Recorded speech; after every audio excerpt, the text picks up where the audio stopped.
on CBC Hockey Night in Canada, brought to you by Molson, brewers of Molson Canadian, the great Canadian breakaway. Canadian General Electric. Canadian Tire, where you'll find a lot more than tires. And by Ford of Canada. At Ford, quality is job one, right down the line.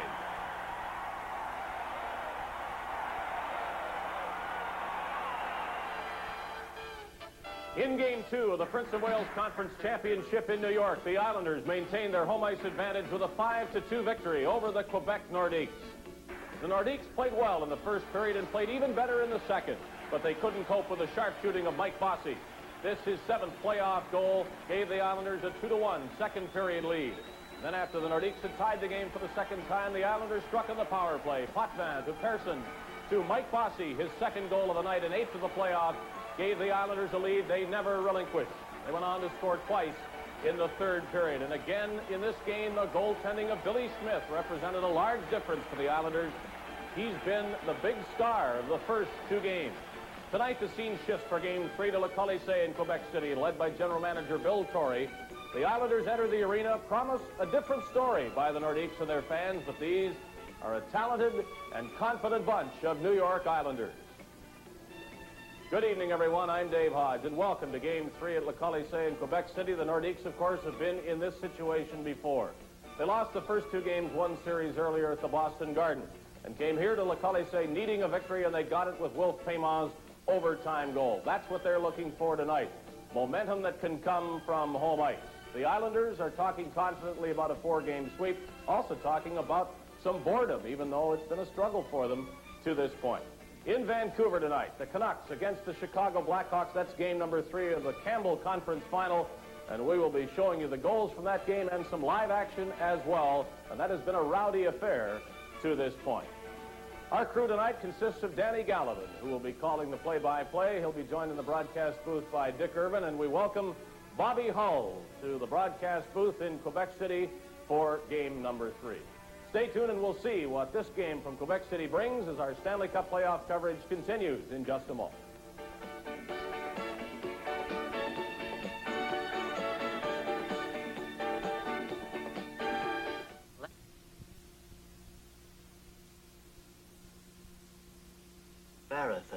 I'm Peter Mansbridge for CBC News. Here's the latest on the Falkland Islands crisis. Fighting broke out around the islands tonight, with British jets shooting down 2 Argentine jets and with British warships shelling Argentine positions on the islands. British planes also attacked 2 airfields early this morning. There are conflicting reports about the success of the attacks. Britain claims it has left the main airport on the islands at Port Stanley unusable, but Argentine spokesmen say the damage was minor and the airport is still functional. All through the day, spokesman said, Argentine and British planes played cat and mouse as the Argentine fighters tried to probe the 200-mile blockade imposed by Britain. A major air battle followed when the British warships moved closer to the islands to bombard Argentine troop positions. This has been a special broadcast from CBC News. We will be back on the air between periods of tonight's game with the latest details. And we'll have a full report later tonight on the National. For CBC News, I'm Peter Mansbridge. Now back to Hockey Night in Canada. This is Dave Hodge with Bobby Hull. In our Quebec City studios, we have a contest of less worldwide significance here in Quebec City tonight, but you might not know that from the activities in the crowd in Quebec City. Bobby, you've been in more than enough 7-game series to know that the third game can often be pivotal. This should be a 4-game sweep for the Islanders if they win tonight, but who knows if Quebec can win. What do the Nordiques have to do to make home ice work for them? Well, of course, home ice advantage is so very important to the Quebec team tonight, Dave, but only if they take advantage of it. This crowd will be going. They'll be vociferous, and in order for them to, the Nordiques to maintain that advantage, they've got to do something early. They've got to come out and either score 1 early or 2 and cause this crowd to stay behind them, or else play the kind of hockey that to keep New York off the score sheet and to keep the fans behind them. The Islanders have never trailed in this series in either of the first two games, and I would think that's important under any circumstances for any team that is playing the New York Islanders. You don't want to try to catch up against them. Oh, you can't play catch-up hockey against this club, especially with Smiths being so hot in goal. And we talk about the crowd. They played in Madison Square Gardens and never lost a game against the Rangers, so they're a poised hockey club. It's going to depend, again, I say, if the Nordiques take advantage of this hometown crowd and keep them going for them. But that Islanders, I watched them work out this morning, Dave, and they're an awesome group. They come at you, they throw waves at you. They're a fine hockey club. Where they have had trouble on the road in these playoffs was in the Pittsburgh series. They won 2 games easily, more easily than they beat Quebec, mind you, and then went into Pittsburgh and I guess assumed that they would sweep the series and had some trouble in Pittsburgh. Now, could one of their problems be all of this talk about, well, the Islanders will just automatically move on to the final and then automatically win it? Well, I've heard that a couple of the players seem bored during these playoffs. Now, that's a bad attitude to sweep across any hockey club.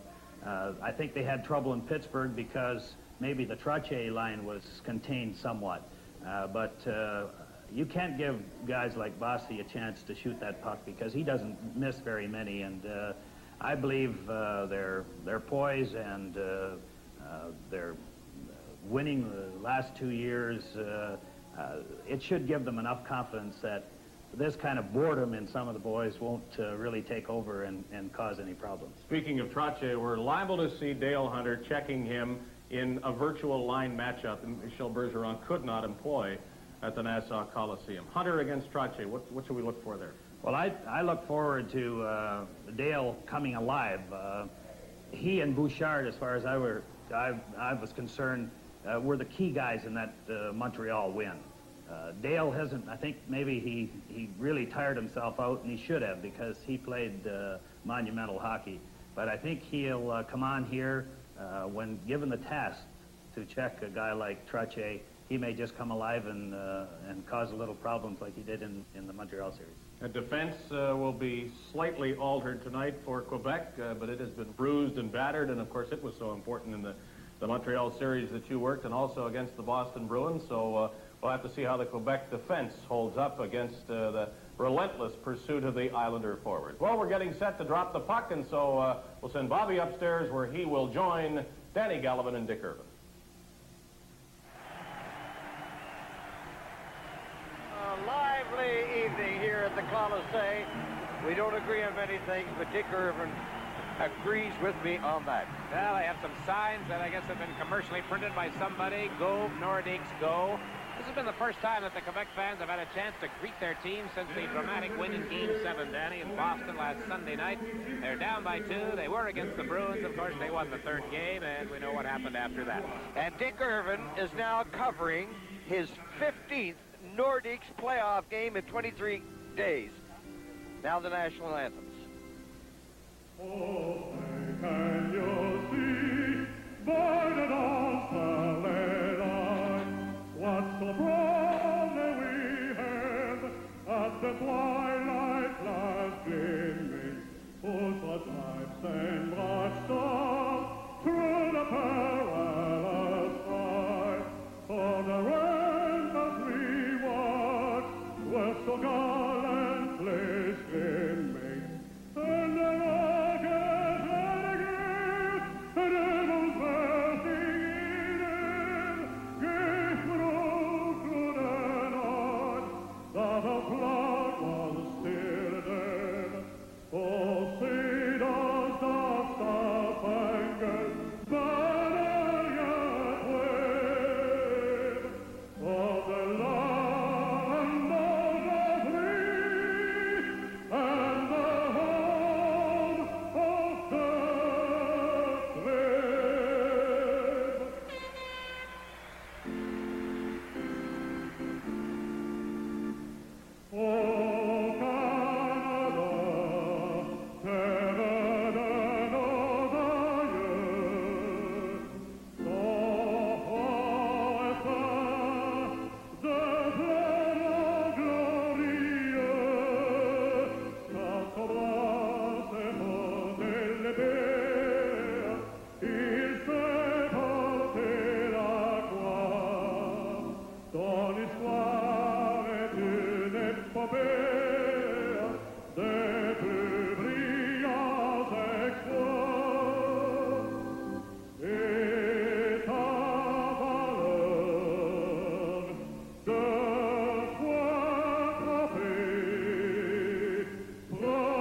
officials will come into view in a moment. There they are. Wally Harris is the referee, Gerard Colisee, and Sweet Knox the linesman, and Denny Morrell is the backup man. Now the goaltenders.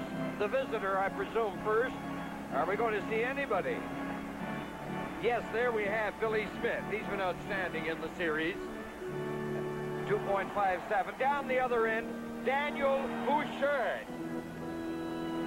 There he is. 3.33. Dick, Bobby, and I were talking before the start of the telecast, the oddity that Smith and Bouchard each was born on December the 12th, 1950. Somebody says the biorhythms are good. Do you subscribe to that nonsense, the biorhythms? Scoreless tie, is that what that means tonight? No goals, and we're going over. Now the puck is cleared into Quebec territory. Weir is back there. It stopped. Gilly shoots it in. And the Islanders sending the defense of Morrow. And Johnson is out there. They fire it in. That was a weak shot from the point by Morrow. And the Islanders have made changes. Now Merrick is on there. Paymont going in. He knocked down that pass. But he couldn't pick it up and went all the way in there. Number 11s, Merrick and McRae are battling for the puck, and they get a whistle. Interesting that Basil McRae, who has seen very little of any action tonight, has been Michel Bergeron's choice to start at right wing. Bergeron's made some changes tonight. Gaston and Perriand and Pierre Lacroix, two young defensemen who were in the lineup 2 nights ago, are not. And Dale Hoganson is, and Mario Merwaz back. Al Arbor has made one change. Mike McEwen is not in uniform. Thomas Johnson is. They say they want to get a bit more speed on the defense. Johnson, a speedier player. Well, Bobby, you made it up, and you seem to be in pretty good condition. Any more final comments before we really get into the game? Well, you were coaching in Bergeron's place. You need a win. What would you do? Well, you've got to have your players go in and forecheck and try not to get behind this Islander club. You can't play catch-up hockey against this kind of a club. They're just too good. They're a fine hockey club. So what an exciting team the Nordiques have been this year. The way they have thrilled not only are the fans here in the province of Quebec, but all over the National Hockey League. Now coming out on the right side. Aubry is coming down with McRae, and he lost it. Nystrom cleared it out. Came on, bringing it back in there. It's going to be good. McRae gets the goal. Boy, I'll tell you, that was awfully close to being offside. Did you notice that, Bobby? The linesman waited for just a moment when Paymont stopped the puck at the blue line. Oh, that was so close. I was waiting for a whistle, Dick. But Paymont kept going. Went to go around behind the net and threw it out to McRae, who backhanded it past net.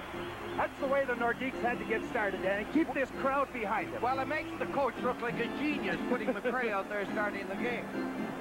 Well, he tucked it into the lower corner on the backhand, so Basil McRae, as we mentioned, a bit of a surprise to start the hockey game. Surprises us with the opening goal at 1:10. Good play by Will Paymont on the setup, and Quebec quickly leads 1-0.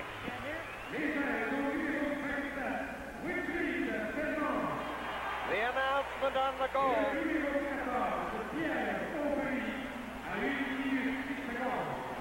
Nordiques leading 1-0. They jam in on the boards in New York Islanders territory. And they get a stoppage-in play. Well, you know, the coach Bergeron said the crowd, when they're in their finest form here in the Colisee, they're like a seventh man for my team. They did have 7 men. What was it, a rover, Dick? You remember that. Yeah, I remember covering a lot of those games. Bobby, I think, was the left winger in those. That's when I was dropping the puck for Dick's dad, Daddy. The Ottawa Silver 7. Now, it's Trottier. He fails to get out. You have some good forechecking here, Bobby, by the Nordiques. Now, finally, the Islanders get it in over the line. But Hunter peeled back and got in there and cleared it over to Goulet on the wing. And Goulet playing it into the center ice area. Cloutier had trouble picking it up, and Bosny rolled it back in. Now at the line, that one did come out, and it's called on the offside. From the Coliseum in Quebec City, this is Stanley Cup 82.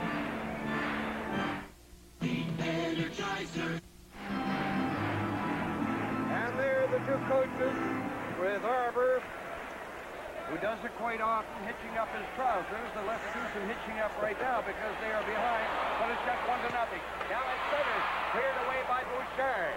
at the line. Whipped back in there by Lane. Bichette. Oh, what a solid check on Anton Stastny by Potvin. He rocked him in the center ice area.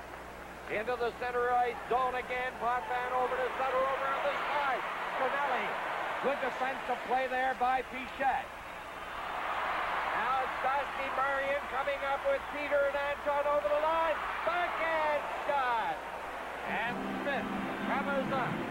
Pretty good play that time by the Stastnys. That one looked like it might have sneaked through Billy Smith's leg. Did not. Then we get some pushing and shoving off to the edge of the Islander goal crease to our right. Dave Bichette, you saw him there just a moment ago, number 29. A good defensive play. Here's that play again now at the line. Aubry in on the play. Now watch where Paymont picks it up. Is it over? Ooh, yes. That is an offside play, Bobby. I was waiting for the whistle. I thought that the puck did come out. Here's that play. Here's Paymont going behind the net just before he goes around, shovels it out to McRae from Beaverton, Quebec, and he finds a low hole. Islanders didn't squawk. They didn't say a word. I watched for that. They didn't argue. But I thought I noticed, it might have been my imagination, that some of the players eased up a bit. However, that is history. And on the board, it's 1-0 for Quebec in the first period. Big Bichette. He's been watched and driven back by a fellow who's on the go all the time, Goring. Now Sutter went after his man Rochefort. Here's Hickey coming up, and Gillies played it back into the center ice area. A long pass that turned out to be a giveaway, but one good turn deserves another, and they gave it back. Then the Islanders got it a third time, and they shot it into Quebec territory. 3 minutes and 20 seconds have gone by in the opening period. A lead pass to Cote. He gets it over to Hickey. Passes it over. Oh! It rolled agonizingly toward that goal post. There's the shot. Stopped on the short side. Aubry had the opportunity. Now to the far side. Lane goes over on that wing by Cote. Puck over the board. And the fans enjoying the start by the home team. Tonight's Stanley Cup playoff games coming to you from the Colisee in Quebec City.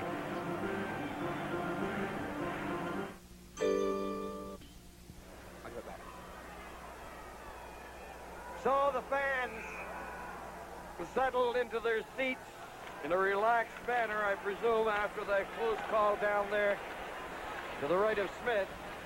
There's Hoganson feeding it into the center ice area. Weir cutting it on that left side. Centers it. Smith playing it on the board. Here's Weir again. Weir getting it back. Let's see if it goes to the corner from McRae to Paymont. No, the Islanders into the center ice area. Pass was too far for Tonelli. Janssen back in action for the Islanders. He has a hit pointer over in front of Guns. That was a glorious opportunity there for Merrick. If he had been able to reach that puck, he was all alone. Tonelli is upended by Hoganson. Aubry goes after Merrick, and the Nordiques are much more aggressive than they were in New York. Well, gentlemen, for the record, Wayne Merrick and the Islanders have lost the last two games they played here. January 31st, 1981, it was 5-1. That was Dan Bouchard's first game here in Quebec since after the trade from Calgary. The only time they played here this past season, they were beaten by a score of 7-2. So they might think that Quebec City, Danny, is a nice place to visit, but they haven't enjoyed playing hockey here lately. Well, Bobby, when you see a fellow like Aubry ladling out a pretty solid body check in there, you know that everybody is going to be hitting. They weren't hitting that way in New York. Well, he's not the biggest guy on the Quebec team. No, he ordinarily doesn't hit. He's alive. This whole club is alive. And as we talked about this hometown crowd, in order for the Nordiques to take advantage of them, they had to count early and continue to press the Islanders. So the Islanders now with everybody up. Trottier lost the draw. It's fed to center by Marois. Marois has been a very courageous man, playing so much hockey, playing with an enormous handicap now behind the net. Harrison gives it off. Langevin gets it out on the right side. Over on the left wing. Bourne takes the shot after taking the inside pass. It's centered to the lip of the crease by Bossy.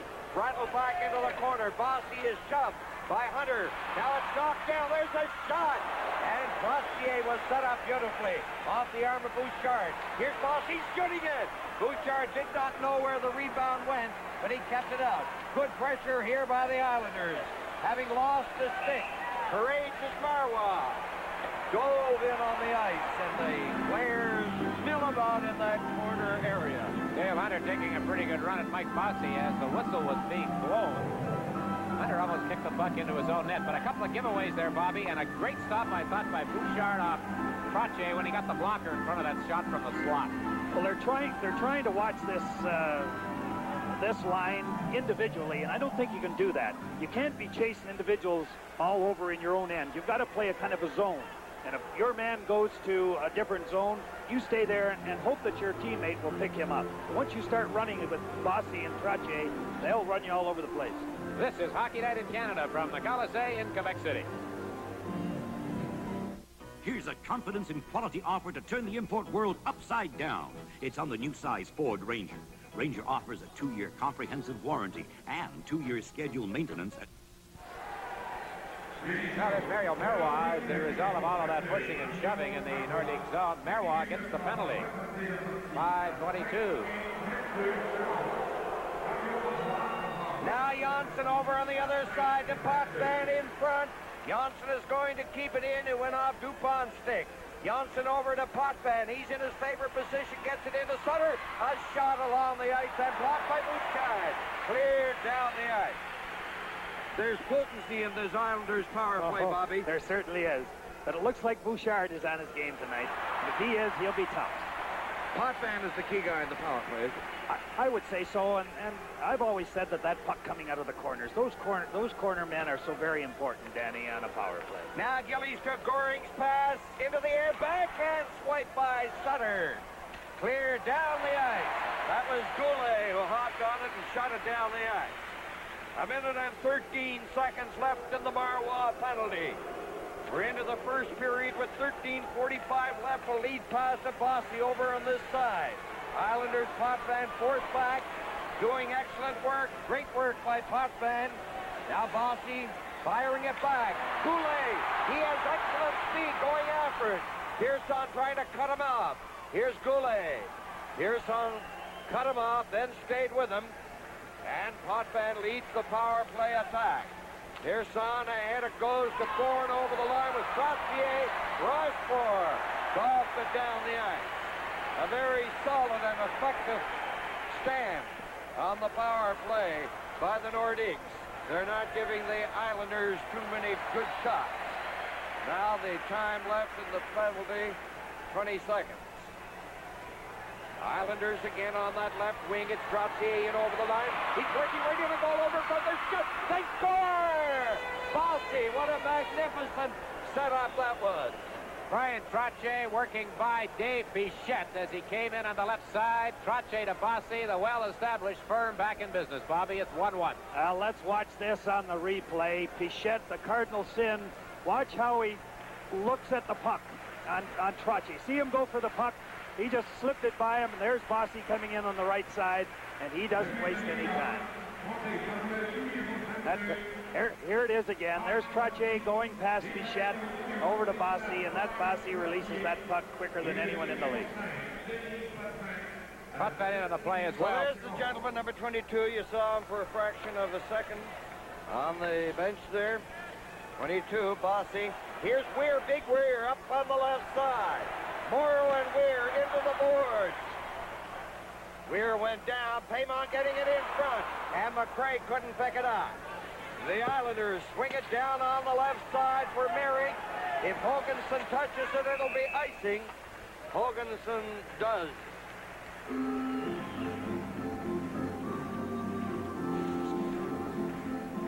So we have Bossy on the power play. The penalty to Marois just about over. Trottier and Potvin assisting. Bossy had 2 the other night on Thursday in New York. For Mike, that's his 9th goal of this playoff year. Bobby, is it Hunter covering on Trottier all the time? This is what they're going to try. I understand that's what Coach Bergeron is going to try to get Hunter against Trottier all evening. Now, whether he can do it or not, it'll depend on how the game goes. Looks like a penalty coming up here.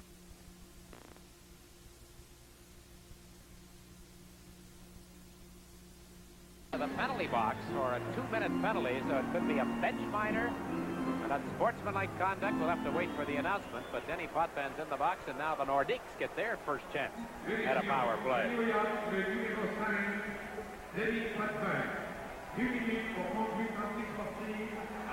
Unsportsmanlike conduct and Denny Potvin.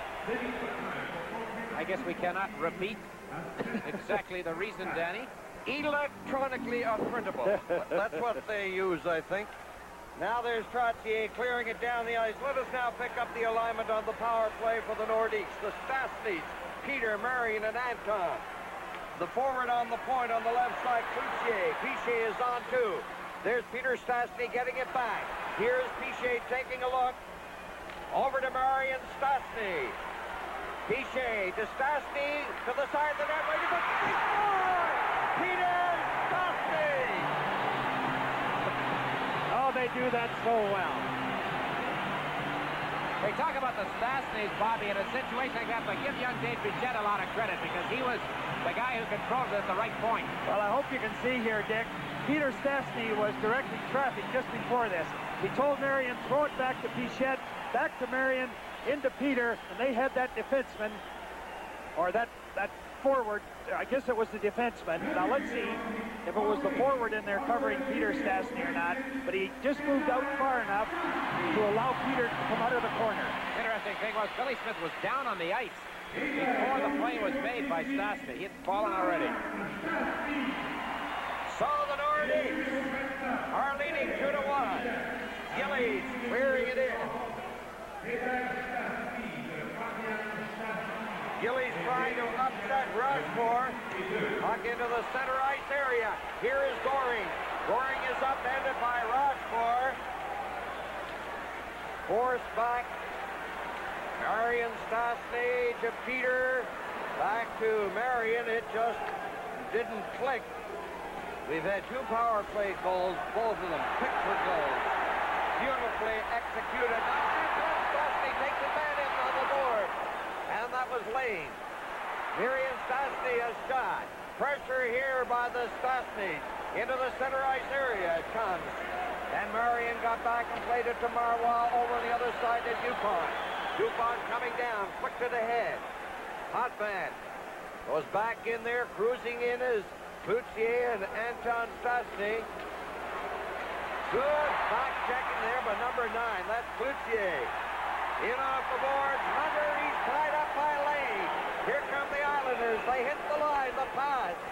Haller lost it. It's picked up by Carroll. Good play in front of the net by Captain Dupont.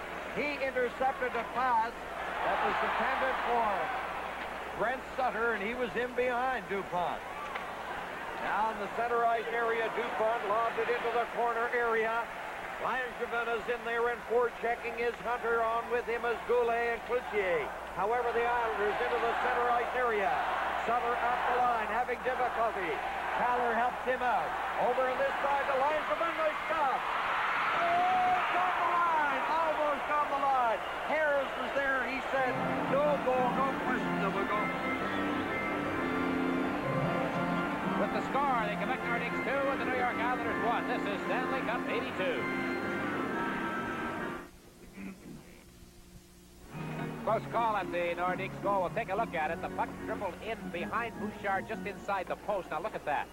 He sprawls, gets the left leg down, hangs on. Harris waves it off. That last goal was scored in 8:02. Peter Stastny from Marion and Bichette. So the time remaining is 10:01 as we look at Daniel Bouchard.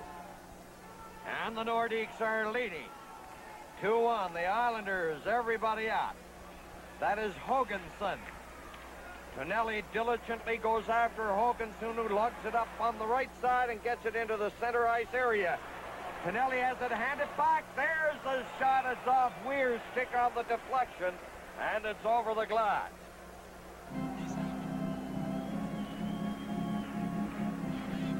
Here's Dave Hodge with an NHL update. Chicago 1, Vancouver nothing. That's the goal by Glenn Sharpley, assisted by Tom Lysiak. Well, that's the action in Vancouver. Today, the Canucks as a team were fined $10,000 by the NHL. And Roger Nielsen, $1,000 personally for the waving the white towel routine in Chicago 2 nights ago. That area is inside the Nordique line, and they clear it out. Janssen feeding it ahead on the left wing. Nystrom going in after Tonelli's pass. It's centered. Covered in front was Merrick by Weir there. Gets sticks up on each other. Now here's Paymon coming up with Aubry. Aubry over the line. Drop back to Paymon. He dances in there. Drops it back. And it's Merrick getting it to Tonelli. Tonelli over the line. Whistle a shot wide. Morrow playing it in. McRae hands it off to Aubry. Up at the line is Paymon. Here's McRae getting it back. Marois shooting it. It was high over the top of the net. In behind the net, Paymon. Janssen knocking it. Let's see if Marois will keep it in. He does. Tonelli knocking down a high Janssen pass. Kicked it out to Nystrom. Back to Tonelli. He's closing in. Shoots. And that one ends up finally off the glass behind Bouchard. Let's see, is there a penalty coming up here? Marois draws his second penalty of the period. Hockey Night in Canada will continue in just a moment. We're down to 10. Who's gonna win? Hey, what a game. Feeling so proud, laughing out loud. Hey, what a great day. Break away. With a taste that's clean and clear. Molson Canadian, the great Canadian breakaway. Mario Marois off for slashing at 11:23 in this first period. The Nordiques lead the Islanders 2-1. New York now on the power play. And each team's power play has been relatively productive so far in this hockey game. Each team with a goal. The Nordiques are leading 2-1. Now it's Bourne playing it into the center ice area to Bossy. Back to Bourne over the line. Here's Trottier. He's dynamite around that net, getting it back. Pearson over to Potvin, right in front of the shot. They score! Bossy! Bob Bourne was in front of the net. Bobby, did he get his stick, skate, leg, whatever on the puck? It's I in the believe net. he did, Dick. Bossy just wheeled and fired it, and it hit Bourne on either the skate or the leg and bounced in past Bouchard. Danny, I don't know about your biorhythms, but I'm wondering about these goaltenders tonight. Neither one of them looks all that sharp.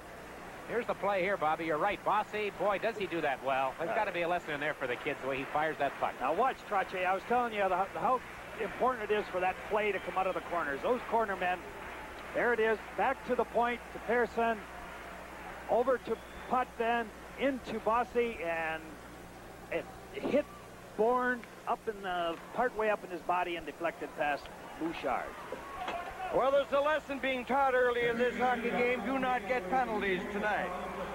Now Goulet coming in on that left side. Fired it off, and it goes to the left wing, the Islanders. Trottier.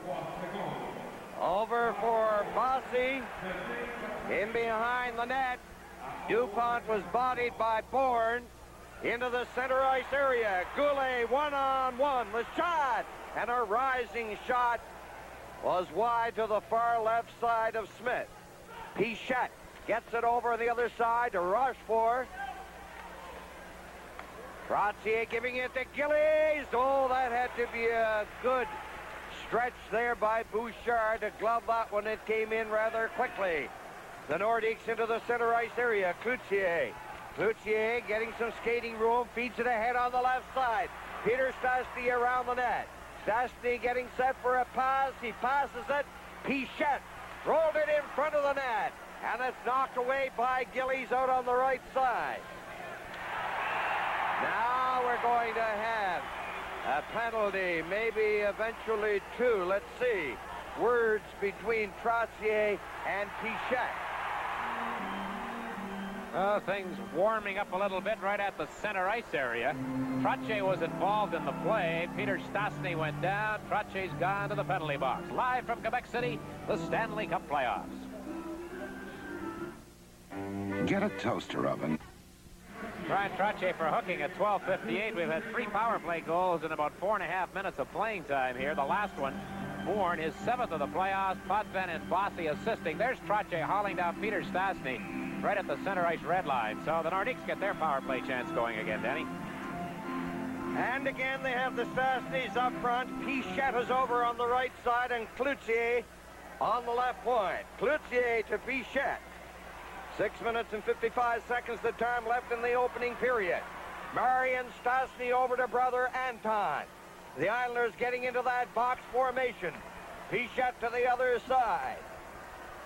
Stastny. Peter got it back from Pichette. Now here's Pichette closing in for the shot. A hot shot grab there by Smith with Marian Stastny looking for a rebound that never did come. I think maybe Pichette could have walked in a little bit. Here's Dave with another NHL update. And now passing the puck and hitting Thomas Gradin. And Gradin scores from Hlinka. The Canucks are even with the Blackhawks at 1-1.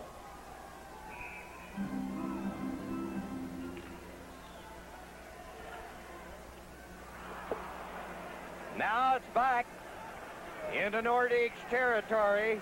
Trottier with 1 minute and 25 seconds remaining in his penalty.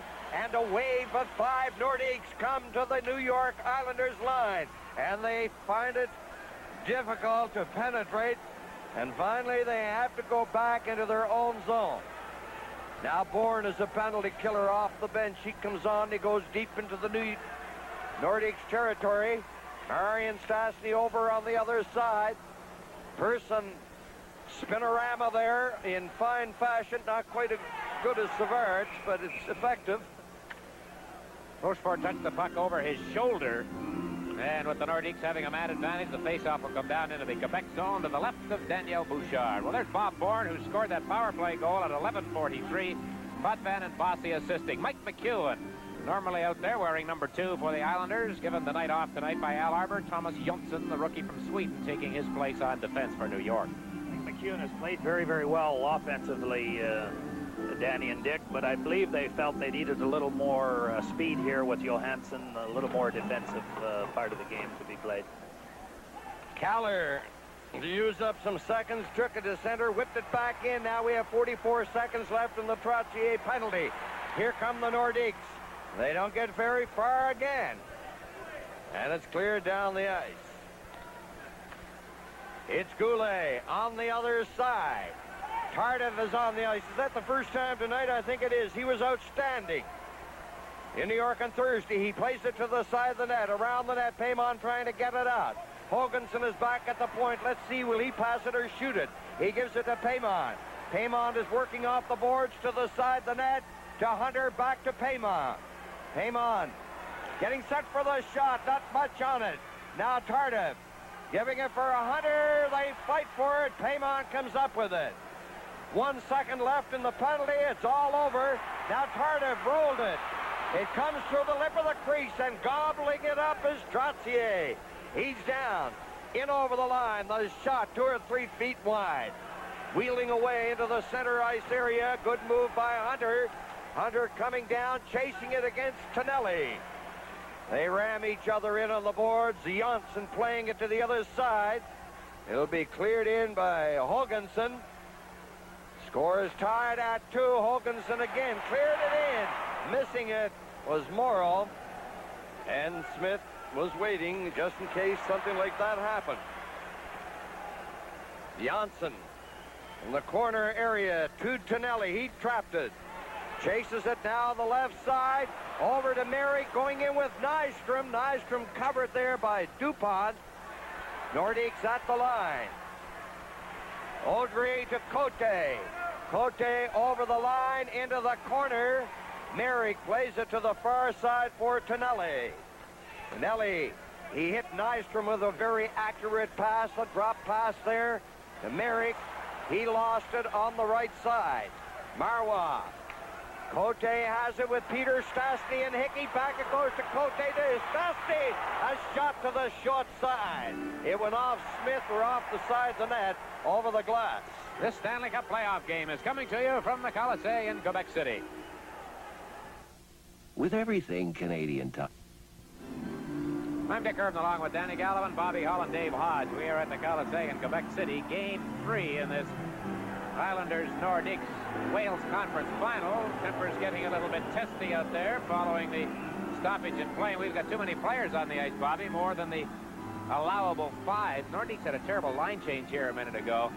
On a rush up the ice, they were short a man for a good 15 seconds before they got things straightened out. I don't know. That's a strange one. All right, here's another NHL update. Dave.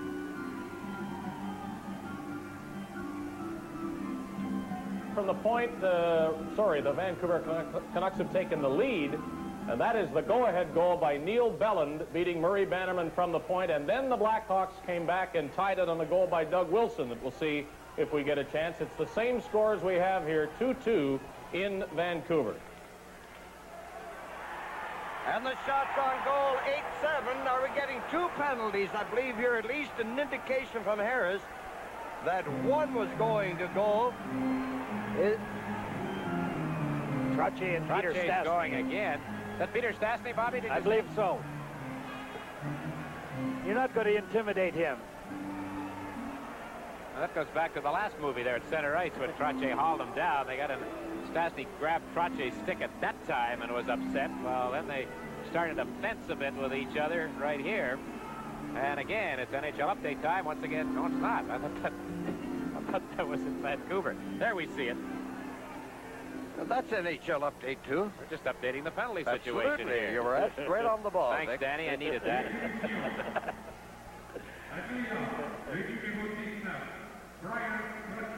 Score is tied at 2, 3:34. All right, here's Dave again now.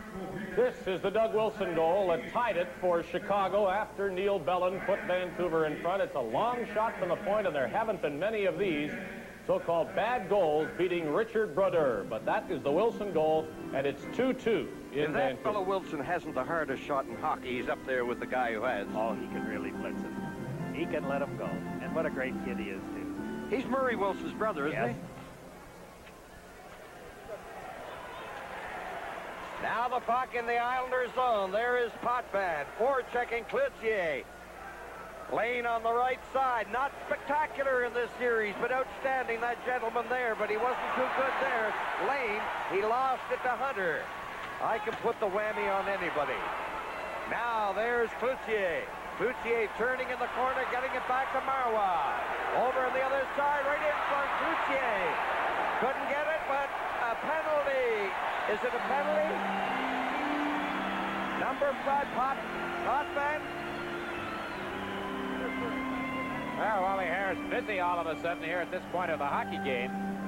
Somebody was dumped in the zone down there. Potvin gets the finger from Harris, so the Islanders have 2 men in the box, Trottier and Potvin. Take a look at it here. I saw Dale Hunter lying on the ice when the whole thing was over. Well, that's a pretty good reason why he was lying on the ice, Bobby. And for that, Denny Potvin pays the price of 2 minutes.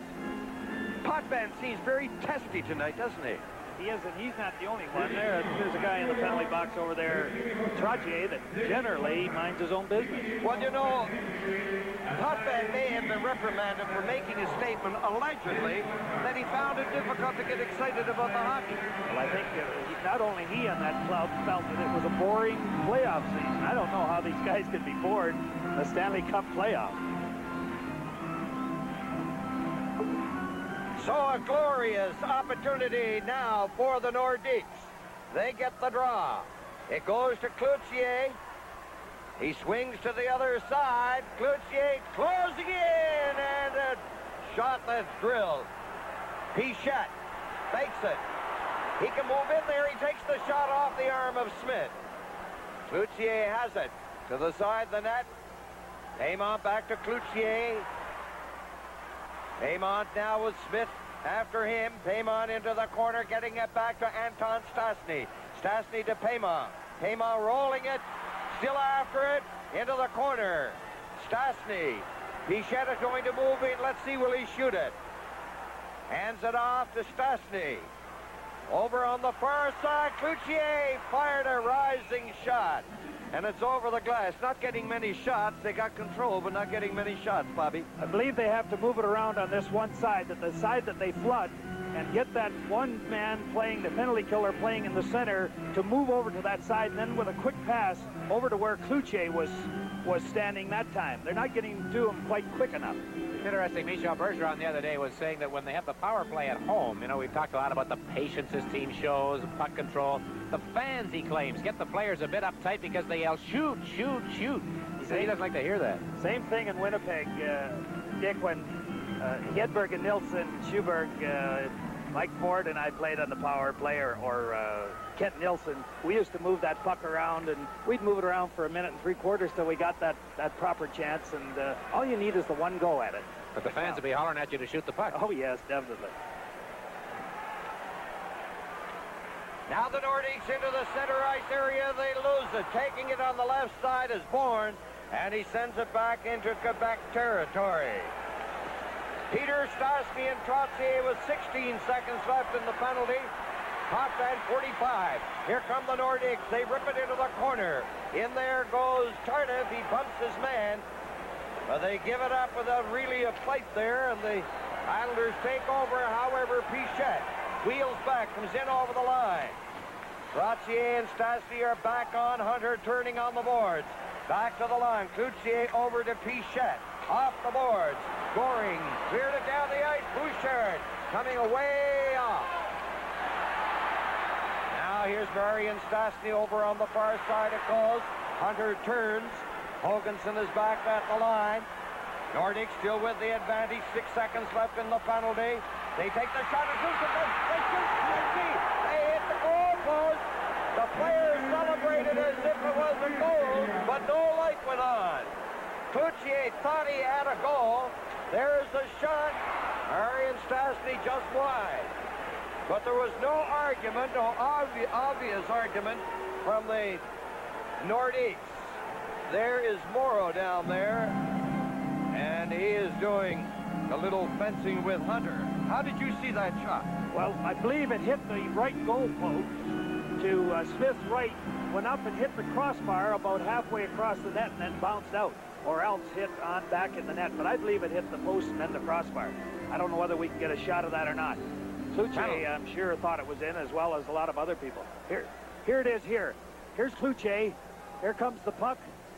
Yep. It's just off the crossbar. Post to the crossbar, Bobby. So. Look at it. That's right. Here it is again. Let's see. Watch again. Yeah, hit the incredible post and then the crossbar now. Well, Morrow and Hunter drew penalties for that high-sticking duel of theirs at 19-13 here in this first period. A 2-2 tie. And we've had some scoring chances, particularly the Nordiques, it would seem.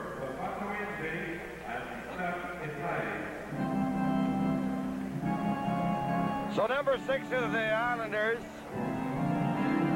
is off along with 32. And they'll finish out this period in the penalty box. 44 seconds the time remaining. Now at the line, Marois over on the far side. Dupont clearing it ahead. Cote bumped there by Lane.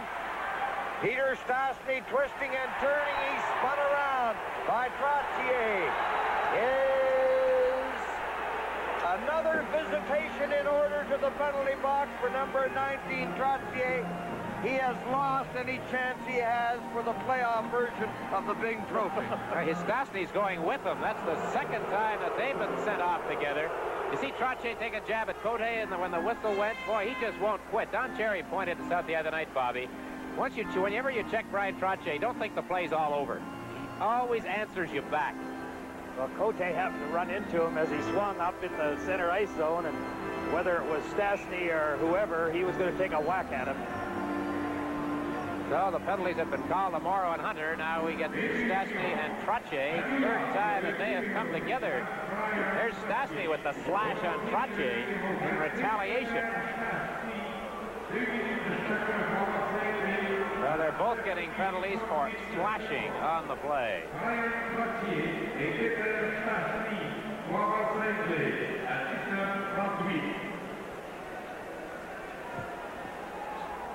So it's 22 seconds left. The face-off outside the Islanders' line. Each team with 3 players in front of the goalie. Now Marois leading the final attack. Maybe there's a hot shot by Marois, and hopping on it was Smith. Now the Nordiques will have time for another shot, but that was a harmless one, and that is the end of the period. First period, 2-2 the score. Well, a lively period, Bobby, for the most part, and I thought the Nordiques came out and pretty well did what they have to do to win this hockey game. Well, they did, Dick, and let's hope that they can maintain that momentum. I've seen them a lot peppier than they are in that first period. So we've got a tie hockey game, and the score at the end of the first period, the New York Islanders 2, the Quebec Nordiques 2. Free as the wind, me and my friends. Having some fun, warmth on the sun. Riding the breeze, taking it easy. Hey, what a day. Sailing the sky, oh, what a ride. Hey, what a great day. Making the most of every moment, that's what it's all about. Hey, what a great day. Break away with a taste that's clean and clear. Molson Canadian, the great Canadian. Break away. Molson Canadian, break away.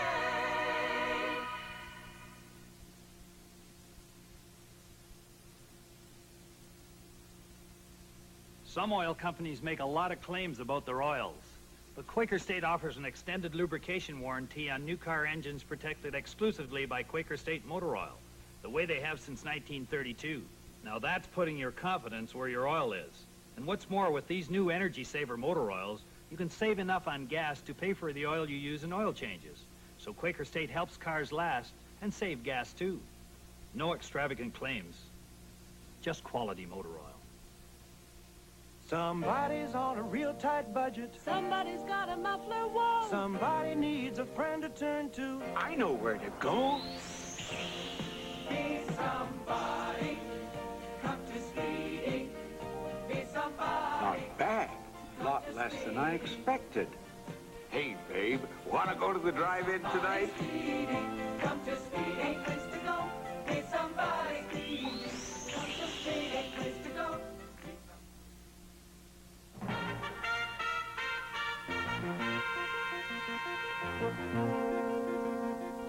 Good evening, I'm Peter Mansbridge. Here is the latest on the Falkland Islands crisis. Air and sea fighting tonight continue between both British and Argentine forces. The violence follows an early morning strike by Britain against the main military airstrip, the capital city of Port Stanley. British warships have shelled Argentine positions, and jet fighters have engaged in dogfights throughout the day and into the evening. There are conflicting claims about casualties and damage. Our correspondents in both the British and Argentine capitals have been monitoring developments all day. Mark Phillips is in London and has this update on the way Britain sees the battle. Reports of the South Atlantic battle are still coming into London. The British say they've shot down 2 Argentine Mirage jet fighters and 1 Canberra bomber. The planes were part of an Argentine force attacking the British task force off the Falklands. The British say they still have not suffered any casualties themselves. The Argentine attacks this evening follow earlier British attacks on Port Stanley and Goose Green airstrips on the Falkland Islands. It also seems that some of the ships of the task force have been shelling the Port Stanley airstrip and other Argentine positions this evening. The British confirm that one of their ships has been hit in the fighting, but they say only minor damage was inflicted. Mark Phillips, CBC News, London. Our correspondent in Buenos Aires, Brian Stewart, reports tonight that the Argentine High Command claims at least 2 and possibly 4 British jets were destroyed and 3 frigates damaged by its forces. Britain says it hasn't lost any planes, and the 2 Argentine planes were down. Those are the latest developments in the Falklands crisis. CBC News will update the situation again between the 2nd and 3rd periods of tonight's game. Full details, of course, later tonight on the National. For CBC News, I'm Peter Mansbridge. Now back to hockey night in Canada. At Le Colisee in Quebec City, the Islanders 2 and Quebec 2. Basil McRae and Peter Stastny for the Nordiques. Mike Bossy and Bob Bourne have scored for the New York Islanders. And with me is Mario Marois, who has returned to action in tonight's lineup for the Quebec Nordiques. One injury is bad enough, but Mario has 2 to worry about that we know of. A broken wrist, and you might be able to see the cast, and a knee injury. Are you healthy? Is this game No, really. all right for you? Well, it's tough to play the game, but what the hell? I think a couple more weeks and I get to play, and after that we will have 3 months. So I think that's the right thing to try and play the best as I can. But no, we're a lot tonight. I think I'm slow out there. Well, I missed the last 5 days without skating, so that gave me a tough time in the first period. I got caught with a couple of bad penalties and didn't help my club at all. Well, you talk about bad penalties, and yet your coach wants Quebec to be aggressive. That has to be difficult to do against the New York Islanders, to be aggressive and not take the penalty. Yeah, it is. Well, the referee is calling, I think, everything tonight is really sharp on the whistle. But we have to take the man against the Islanders because they're a skating team too, you know, and in our hand, if we don't hit them, they'll be all over the place and we'll be hurt for sure. Mario, you were born here, you played your junior hockey here, and we can talk about how wrapped up Quebec City is in the Nordiques and in this playoff series and 2 others before it. But it's better coming from you, having been here a lot of your life. Does it help to know that just about every citizen in this city is backing you guys, and there is that kind of excitement around town? Oh yeah, they are crazy right now. I'm telling you, they want us to win a lot, and for a guy who's from the city like me, it's sometimes it could be difficult. I didn't have that trouble this year, but when things go bad for someone, they really go after him and they tell him, you know, and it's tough to handle that, and I hope I won't have any trouble like that. But for the rest, it's pretty good, you know, my hometown, and hockey is really good in Quebec. How difficult is it on your defense with players playing one night and then not the next? You're in tonight, Dale Hoganson is in, a couple of players out. It could be different the next game as it was the last game. Is that tough?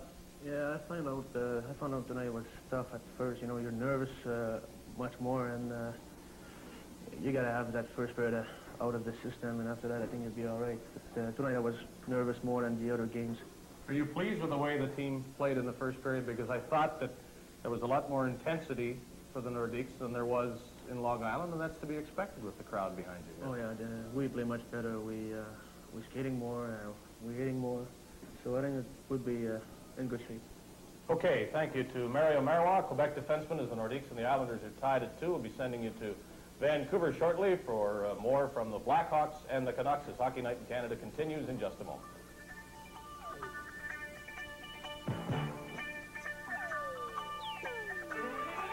Buying a lottery ticket? Uh-huh. How about a Super Lotto? You mean this one? Super Lotto's the only lottery that can make you a millionaire now, with 2 big chances at a tax-free million. What's going on? A new scratch and win that can make you $10,000 richer instantly. How'd you do that? And a Super Sunday draw at the end of each month. Hey, buddy. Yeah? I'm sold. Good. Can you teach me how to do that? The only lottery that can make you a millionaire now. A town can die if it ain't got protection. Well, the folks around here wouldn't buy that. So I went ahead and bought my own Res Woodstain. Res protection lasts because Res grinds its colors so fine that it gets right into the wood and sticks better. Buy Res protection, I said. But they wouldn't listen. And where are they now? Thank you. Oh, and remember, at Holiday Inn, you get our no excuses guarantee in writing. Everything in your room will be right, or we'll make it right. No excuses, or that night you stay free. Enjoy your stay. Thank you. Now, what other hotel chain gives you that guarantee? A guarantee that comes from every one of us at Holiday Inn to you, because we want to take care of you. We give you a guarantee, not excuses. Spend a little time with Sanyo, and you'll have the time of your life. It's a big sound that goes a long way. That's never missing your favorite play. It's a meal prepared while you're away. It's enjoying sports in a big way. Spend a little time with Sanyo. Spend a little time of your life. 'Cause Sanyo makes life's good things better.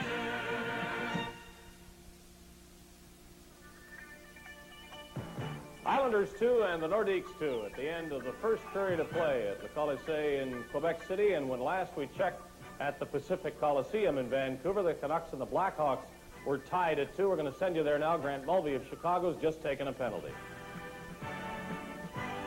Mulvey for interference, 16-40. Thomas Gradine, wearing that eye shield, had a couple of facial injuries in the second half of the season. They couldn't keep the puck on side, bringing it out now. Boulder. Watch Mike Gardner, who's an excellent skater and a good penalty killer.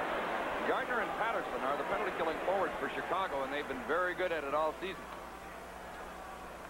Gradine with the puck. Out there with Belland, Boulder, Smeal, and Williams. Stan Smeal brings it in off his skate. Williams put it to the corner. Williams with the puck. Watched by Beamster. Gradine to Belland. The quick shot. Deflects just high. The Smeal got a piece of it in front. And it's cleared out by Rick Patterson. Neil Belland goes to the puck. The score is 2-2. 2.5 minutes left, first period. Boulder rushing in on Fox. Waiting for help now as he banks the puck around to Smeal in the corner. Williams from the corner. Watched by Patterson, who now switches with the defenseman Beamster to pick up the winger. Belland. In deep to Baldwin, coming out of the corner. Fox checking him. 42 seconds left in the power play. Belland missed that great chance as he tried to get the shot. Now the Hawks come out. Gardner in on Gradine. Gardner shoots. Oh, Brodeur had to be alert to stop the shot as Bill Gardner slapped that shot. And now the Hawks get a face-off in the Vancouver zone. Well, that penalty killing has always been a strength of the Blackhawks in Chicago. Very effective. Tonight, the Canucks, a couple of goals, and Belland was in good position to add a third one in there. Pass perhaps coming a little bit too fast, just couldn't control it. That's right. He tried to pull a Thomas Gradine, but the pass just was too far ahead of him, and he couldn't get his stick in position. But certainly, he had the right idea. And I think what they have to continue to do is get the puck to the point man in the center of the ice and shoot it. Eldebrink leaves it for Halinka. 23 seconds left in Mulvey's penalty. 2-2 tie. 1:40 left in the first period. Darcy Rhoda coming in on Doug Wilson, who keeps right after him. Nil back for Rhoda. Check. Murray sweeps the puck down the ice. Brodeur feeds it ahead to Eldebrink with only 5 seconds left in Mulvey's penalty. Rhoda for Nil. Couldn't get loose. Wilson cleared the puck away. Eldebrink shouted by Lysiak, and the Hawks are back at full strength. Successful in killing that penalty. Halinka. Nice move. The shot deflects wide. Rhoda looking in front. Centered it through the crease. Halinka was decked. Howard shot deflects wide. Darcy Rhoda centering it. It deflects off the goaltender. For the last minute of the period, here come the Hawks. Peter Marsh. In on Eldebrink. Marsh shoots. Brodeur made the stop. Had the angle covered. Howard didn't get that puck out. Either did Minor. Now Eldebrink goes to the puck. 40 seconds left in the period. Eldebrink. Icing might be called here. Beamster hustles to the puck. Icing called on Vancouver. 28 seconds left in the period. That was first period action in Vancouver. The Canucks and the Blackhawks tied at 2, as are the Islanders and the Quebec Nordiques here at the Quebec Colisee, and we'll return with the Stanley Cup playoffs in just a moment. When the Crusaders won the championship, some people thought the new Cooper All Protective System gave them an unfair advantage. So what's unfair? Sure, Cooperall gives you a great new look, a new freedom of movement, and more comfort. But it's based on an old idea. Better protection. And there's nothing unfair about that. You see, if we protect you better, we think you play better. Right, guys? Right! Cooperall. From Cooper. Be your best. The ultimate offer. As proof of the confidence Ford has in the quality of their cars, the great three-part offer is now extended to cover 10 car lines. You get 2 years scheduled maintenance. That gives you 2 years parts and labor at no extra cost. You'll also get a comprehensive 2-year warranty. So for 2 years, virtually all you pay for is gas. And to top it off, buy now and get a special 5% cash bonus up to $500. The ultimate offer is the closest thing to cost-free driving. Details at Ford and Mercury dealers.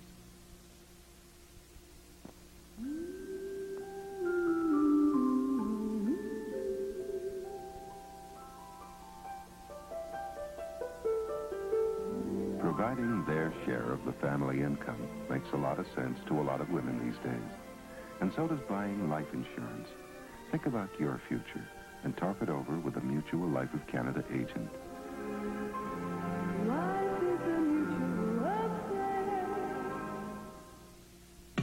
Sunshine and bright, this is the life. Hey, what a day. Hey, what a day. Riding the breeze, taking it easy. Hey, what a great day. Break away with the taste that's clean and clear. Molson Canadian, the great Canadian. Break away. Find someone to look after your investments, John? Yes, Pitfield Mackay Ross did an outstanding job. First, they did an in-depth review of my finances. Then they laid out a portfolio that's just right for my needs. And they follow up, make sure it's always up to date. But you must have heard of Pitfield. I've done business with Pitfield Mackay Ross for years. They've got the right people in the right places. The right people. That's Pitfield Mackay Ross. Pitfield Mackay Ross. Choosing us could be your most important investment decision. The Islanders 2, Nordiques 2. The second period about to get underway. Dick, have you time for a summary? Well, after McRae's early goal, Bossy on a power play, Peter Stastny on a power play, Bourne on a power play. Quebec outshot the Islanders in that first period, 10-8. Number 6, a minute and 2 seconds. That is Morrow, and 32, the same amount of time. That's Hunter. Trottier has a minute and 20 seconds, and Peter Stastny a minute and 20. So they're playing four-a-side, and there's Potvin coming in on the left side. Carroll is getting in front, but the shot goes off the leg of Marwa into the corner. Carroll getting it back to Potvin. Lane is over on the other side. There it goes to Lane. He takes the shot.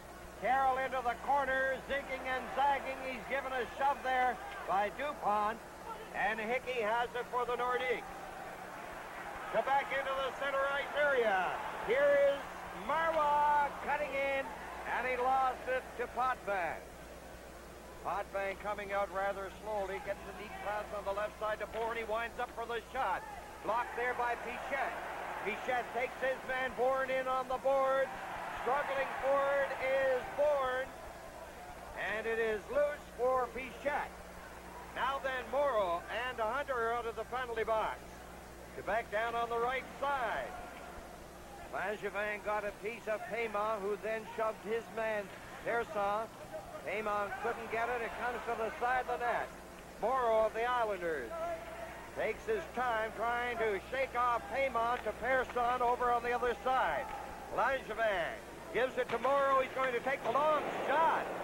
And that seemed to catch Bouchard under where? At times, Bobby, I think Bouchard has been a bit shaky.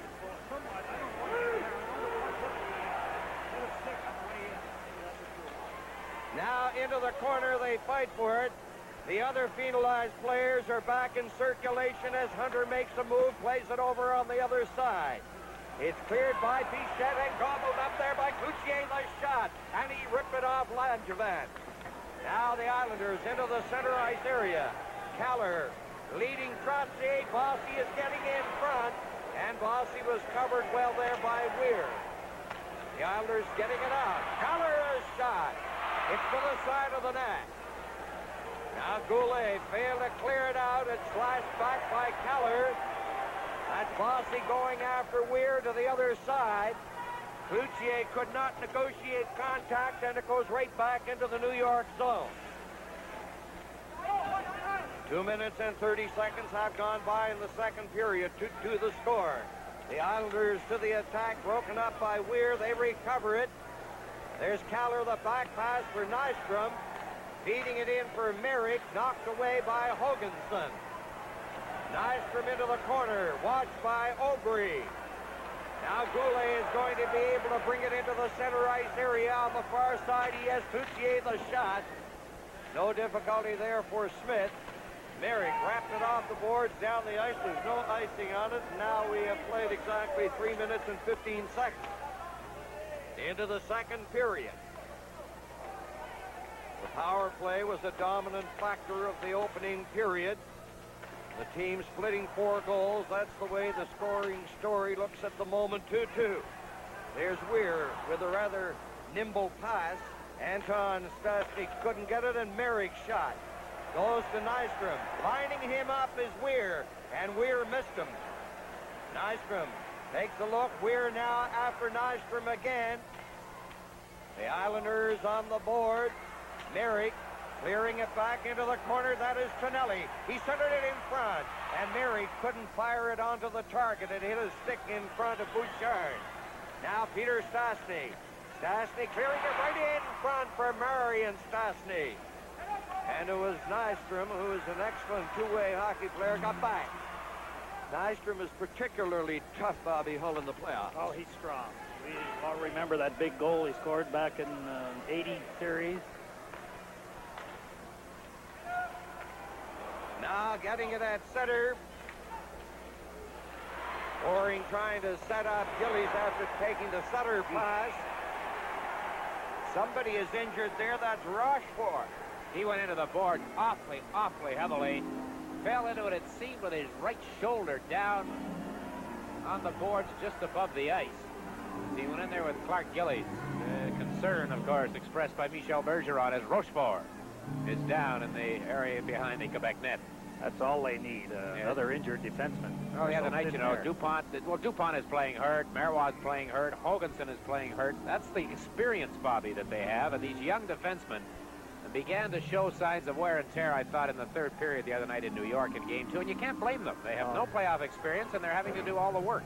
You have to give them a great deal of credit. I've said that all through the series here, Montreal, Boston, and now here in the New York series, that Pichette and the Rochefort have played so very, very well for rookies. Well, regardless of what happens, they have already fashioned one of the outstanding and exciting stories. They're going to look at it. There's that collision where Rochefort went into the boards. Clark Gillies, a pretty big guy to budge going into a situation like that. Okay, we might take a look here and see how Rochefort falls as he goes down, and as you can see, as he disappeared out of camera range, he sort of went in shoulder first as he hit the board low just above the ice. So now he is on his feet. The Nordiques number 5, Normand Rochefort. From the Colisee in Quebec City, this is Stanley Cup 82. Everybody thinks that sunshine is good for pictures. It's not? Well, not when it throws shadows. Like when? Like now. So? So, Polaroid put a piece of the sun in their sun camera. And new 600 speed film. See what a difference the sun camera makes? Oh, I like it. But what does it do in good light? Well, then we touch up the small shadows. Mixing in our light can make any picture better. What's it cost to get a piece of the sun? Oh, just shipping and handling. And the usual markup. See what a difference it makes. 4:34 gone in this second period, a 2-2 tie. The New York Islanders and the Quebec Nordiques, and Normand Rochefort has been taken to the Quebec dressing room after that collision with first Clark Gillies and with the boards here just a moment ago. The fourth game of this series will be played here at the Colisee on Tuesday. They get set for the face-off in the Nordique zone, and it's back to Lane. To Potvin, a good pass to Sutter. Tries to set up Gillies, and he is called on the offside. You know, the enthusiastic, noisy, and excited capacity crowd of Nordique fans no doubt remember well and are still savoring that sweet comeback victory against Boston. And, of course, the Nordiques were down after 2 games. So what are the fans thinking here? We're going to start the comeback against the Islanders with this game tonight. Very possible. But right now it's tied at 2.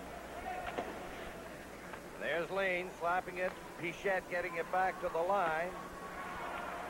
Over the line, Anton Stastny shot! And a brilliant save with that right arm by Smith. Anton Stastny showed a lot of grit, determination, and dedication, and an excellent shot, too. When he hunches over, Bobby, he can move. Down the ice it goes. This could be icing against Quebec. Tonight's Stanley Cup playoff game is coming to you from the Colisee in Quebec City. Ford and its dealers announce cash rebates on new light trucks. Face-off is to the left of Bouchard. You have Pearson up along with Langevin, who takes the shot, the rebound. It went off Bourne. Now Bourne gets it handed to him, to Bossy. A good move against Hunter. Back to Pearson. A grab there. Bouchard looked very steady and brilliant on that one. Certainly did. That Quebec, they're being a little lethargic in their own end. They're not just jumping on, they're giving that puck away in their own end. Pearson let it go from just inside the blue line. I think early indications in this period, Danielle is a little bit sharper. Danny? You don't mind if we call you Danny? Or That is all right. There's nothing in my contract that says that you have to call me Daniel. There's a lot of money in your contract. I'm just satisfied to have a contract. Just don't call you late for dinner.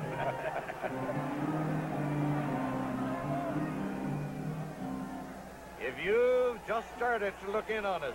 2-2, there's the shot. I thought it might be 3-2 when Bossy wound up. But the shot hit a player in front. Now Cloutier is coming back, and he drops it back. Hunter centers it. Ricochet. And it almost on the ricochet of the pass got by Smith. I think you have to be a bit lucky to have a ricochet like that stay out. I'd rather be There's lucky the than good. shot. That was Hoganson taking it. Not too much on that one to the other side. Langevin giving it to Bourne. Grazier leading his man, Bossy. Weir got back. Bossy still with it. He centered it. Langevin shooting it. Blocked by Bouchard. Nordiques into the center ice area. There's Goulet swinging to one side. Crisscrossing. Cloutier. Cloutier getting in front. And Pearson cleared it. Finally, it's out over the line. Nordiques with Pichette waiting for his teammates to get onside. Rolled it in. Langevin missed his man. This could be icing going back after it. Pichette icing against New York. And the Nordiques injury prone again as far as their defense corps is concerned. There is Mario Marois, Dave's guest in the first intermission. He's just been walking off an injury up and down the corridor. Rochefort has gone to the dressing room. He's hurt.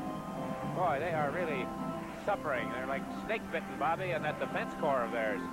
Well, I'd like to see Michel Bergeron, coach of Quebec, change his lines maybe a little quicker. They seem to be getting caught out there in long changes, and that's when things happen. They get mentally tired, physically tired, they make mistakes. All right, you say more quickly. What time would you give a line? Oh, right now, I don't think they should. I think they should be heading for the bench after a half a minute if the play is going into the opposition, if they don't have a good try at it.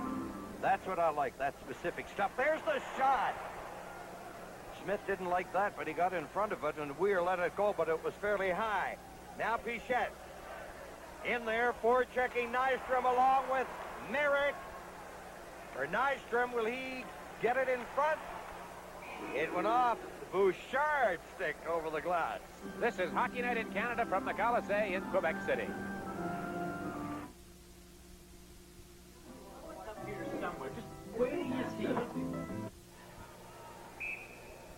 The Islanders 2, Nordiques 2. Janssen and Morrow up on the Nordiques line.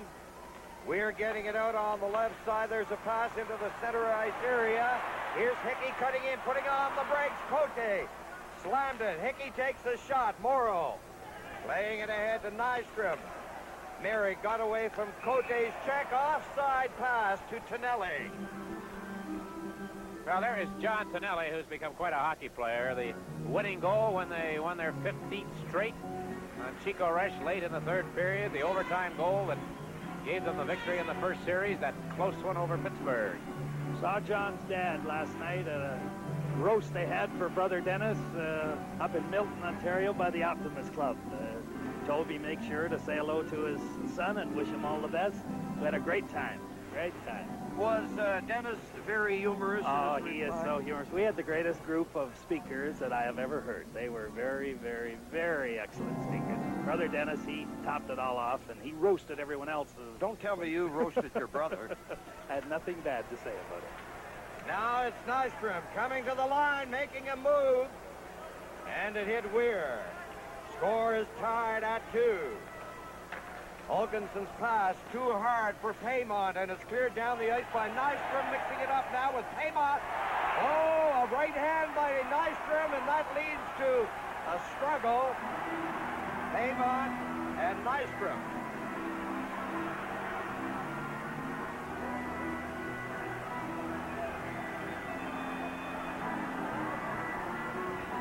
A couple of pretty tough cookies there. That was a pretty good left hand there by Paymont. Just grazed him, I think. Yeah, Paymont got the sweater up and off, it looks like. Bob Nystrom has a reputation, if you are interested in this sort of thing involved with a hockey game, of being a pretty good battler. Paymont stood right in there. It's interesting when you see one fella, Bobby, with a helmet and the other doesn't have a helmet.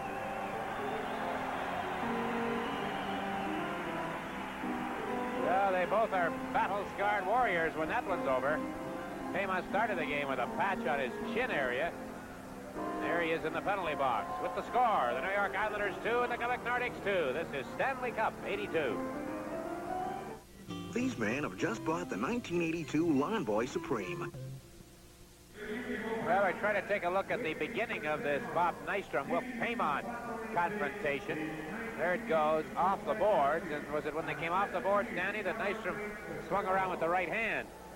Anyway, there's Paymont in the box. They both received 7 minutes, 2 minutes for roughing and 5-minute major penalties for fighting. And that's Nystrom. He's yelling down toward the referee, not toward Wilf Paymont. And numerically, the manpower situation on the ice is not altered because of the assessment of these penalties. Nystrom's asking permission, Danny, to leave the penalty box and go to the dressing room with an equipment problem. The reaction from the crowd, predictable. It's 2-2 here, 2-2 in Vancouver, where the Canucks and the Blackhawks are playing Game 3 in their Campbell Conference Final. It is Gillies, Goring, Lane. Sutter, there's a shot rolled in, and another shot by Gillies. Gillies had 2 chances, and these were tricky shots, Bobby. Well, Gillies stayed with his man and fought him off, DuPont, and the puck came to him on his backhand, and he fired it, just about went through Bouchard's leg.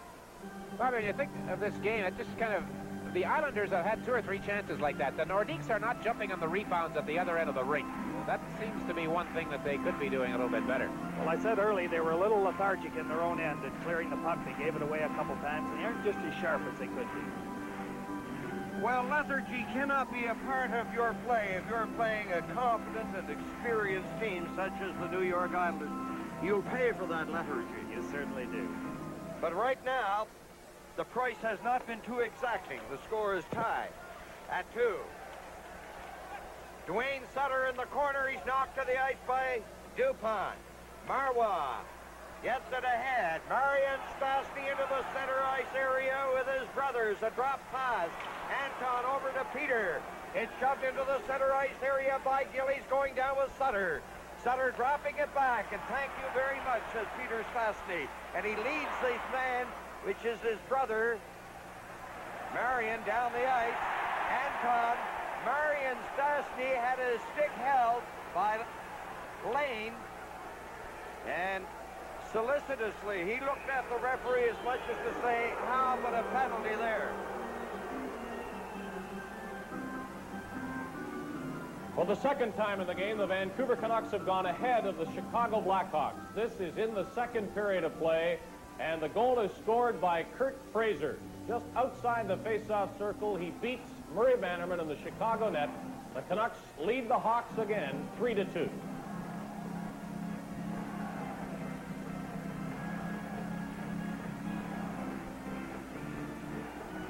So Vancouver going ahead 3-2. Fraser's a very valuable hockey player, much underrated, I think. spent a summer playing hockey with him. He played with my boys. He's a strong kid. Now the players fall in behind the net. That is Hunter along with Pearson. Well, there is the battle-scarred Wolf Paymont in the penalty box. He had that, as I mentioned, that patch on his chin at the start of the hockey game. Just doesn't help when you get involved with something like that with Nystrom. I see Wilfred's parents here. Again, they're big, strong folks. And Rozier, his brother, is up from his Coral Plaza motel that he has down in Fort Lauderdale. Really great spot. Well, I don't think he could get his 15 brothers and sisters here. They wouldn't have enough tickets available. But he has done great work for Quebec since coming here from Toronto. In on the board from the Nordiques zone. It's held there for the face-off. And the Paymonts welcomed their second child just before Wilf was traded to Quebec. Correct. So they're going to keep up that tradition.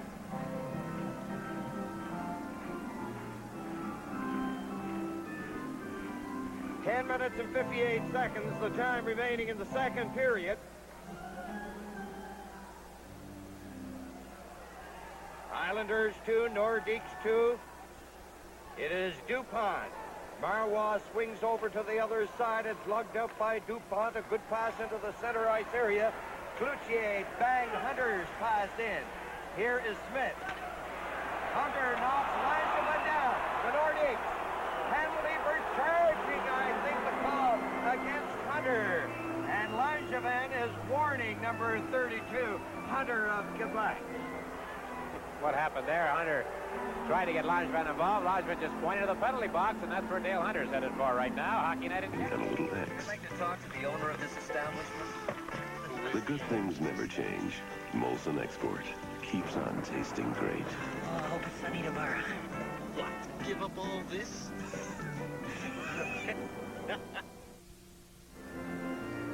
Charging call on Dale Hunter of the Nordiques at 9:18. We see it here in the corner to the left in the Islanders zone. Look at Hunter coming in at the top of your screen, nailing Langevin against the board. So New York, Danny, on a power play. And I would think, Bobby, that the coach will not be praiseworthy toward Hunter. That's not a good thing. Pearson. It goes to Keller up on the right side. Mary takes it with his skate. Merrick around the net, getting in front is Tonelli. Back it goes to Potvin. Pearson over to Potvin. He closed in, takes the shot. And it went off Bouchard. Somebody broke a stick there. It's an Islander. So that neutralizes the manpower advantage for the Nonce at least, but Keller has it. That is his stick. And the puck to Potvin. Pearson lost that pass to Hickey. Cote and Hickey up front killing penalties. Now they are relieved by Goulet and by Peter Stastny. Islanders were in the process of making a change there, and they were not in a position to receive that pass, so they got nowhere. As a matter of fact, they're experiencing all kinds of difficulty mounting something of an effective nature on this power play. There's an offside. Would you agree with that, Mr. Hall? I certainly will, Danny. I don't know what they're trying to do. I believe everyone, by the looks of things, they're rushing out of their own end a little too quickly. They're leaving the men with the puck back behind the blue line and no one to give it to, and they're having to throw it through a Quebec player in order to get it to the Nordiques, and they're having problems getting it past them. Well, the Nordiques' best forward in the second game of the series in New York has been on the ice exactly once tonight. I have reference to Mark Tardif. And he's having problems here with the fans. In the second half, he did not play commensurate with his enormous talent. He has a lot of talent, no question about it. But if they keep getting injuries, he'll be out. Maybe he can play defense. And DuPont just went to the dressing room. Now Pearson over on the far side. He hit Bourne in to the slot area. Hoganson couldn't clear it out. Trottier gave it to his man Bourne to Pearson. Off the leg. Nordiques were very slow to react there. They had stopped that shot. Goulet did with his leg. Now chasing it to the far side along the boards. That is Bourne. Trottier looking for it. And it's cleared down the ice by Peter Stastny. Hunter will be out before the Islanders can get going again. Now Hunter is out of the penalty box. Here's Bossy in on the right side. Goring is racing in. There's a shot off a leg. It's swept down the ice by Hickey. And Janssen back. An icing infraction against the Nordiques. Scored tied at 2. The Islanders did not have a shot on goal during the penalty to Dale Hunter as they look at Thomas Janssen, a 21-year-old recruit from Sweden in his first NHL season. Probably not a wide-open hockey game. I think a lot of us thought it might be in this building. The Nordiques, an offensive-type club, at least during the regular season. 13-13, the shots through this point were past the halfway mark. Quite a contrast from the other night. Quebec had 31 or 32 shots first 2 periods. Smith was very hot during that span. I see DuPont is back near the bench talking to the trainer. I think that's tape he's getting. There's thumb injury, you know, and it's bothering him again. Heard it in the first game of the series. Pichette cleared it to the far side, dashing in Goring.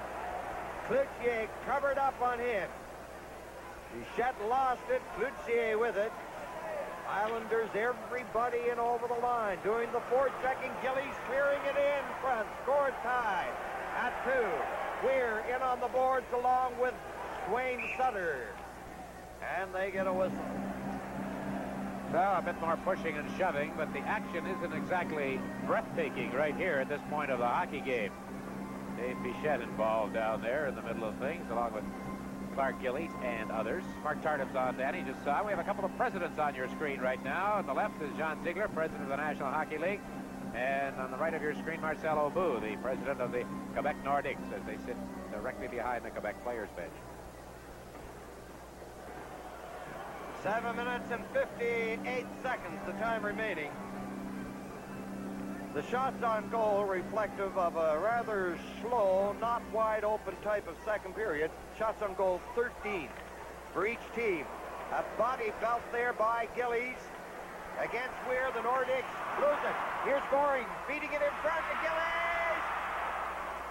And he was being checked. That was one that looked like a devastating mistake for the Nordiques. Now coming down. Cardiff is on. Over on this side it goes to Weir. The shot. Cardiff looking for a rebound, but there was none. Game is still tied 2-2. Live from Quebec City, the Stanley Cup playoff. What you got there, pal? Oh, Harry, it's a Stanley garage door opener.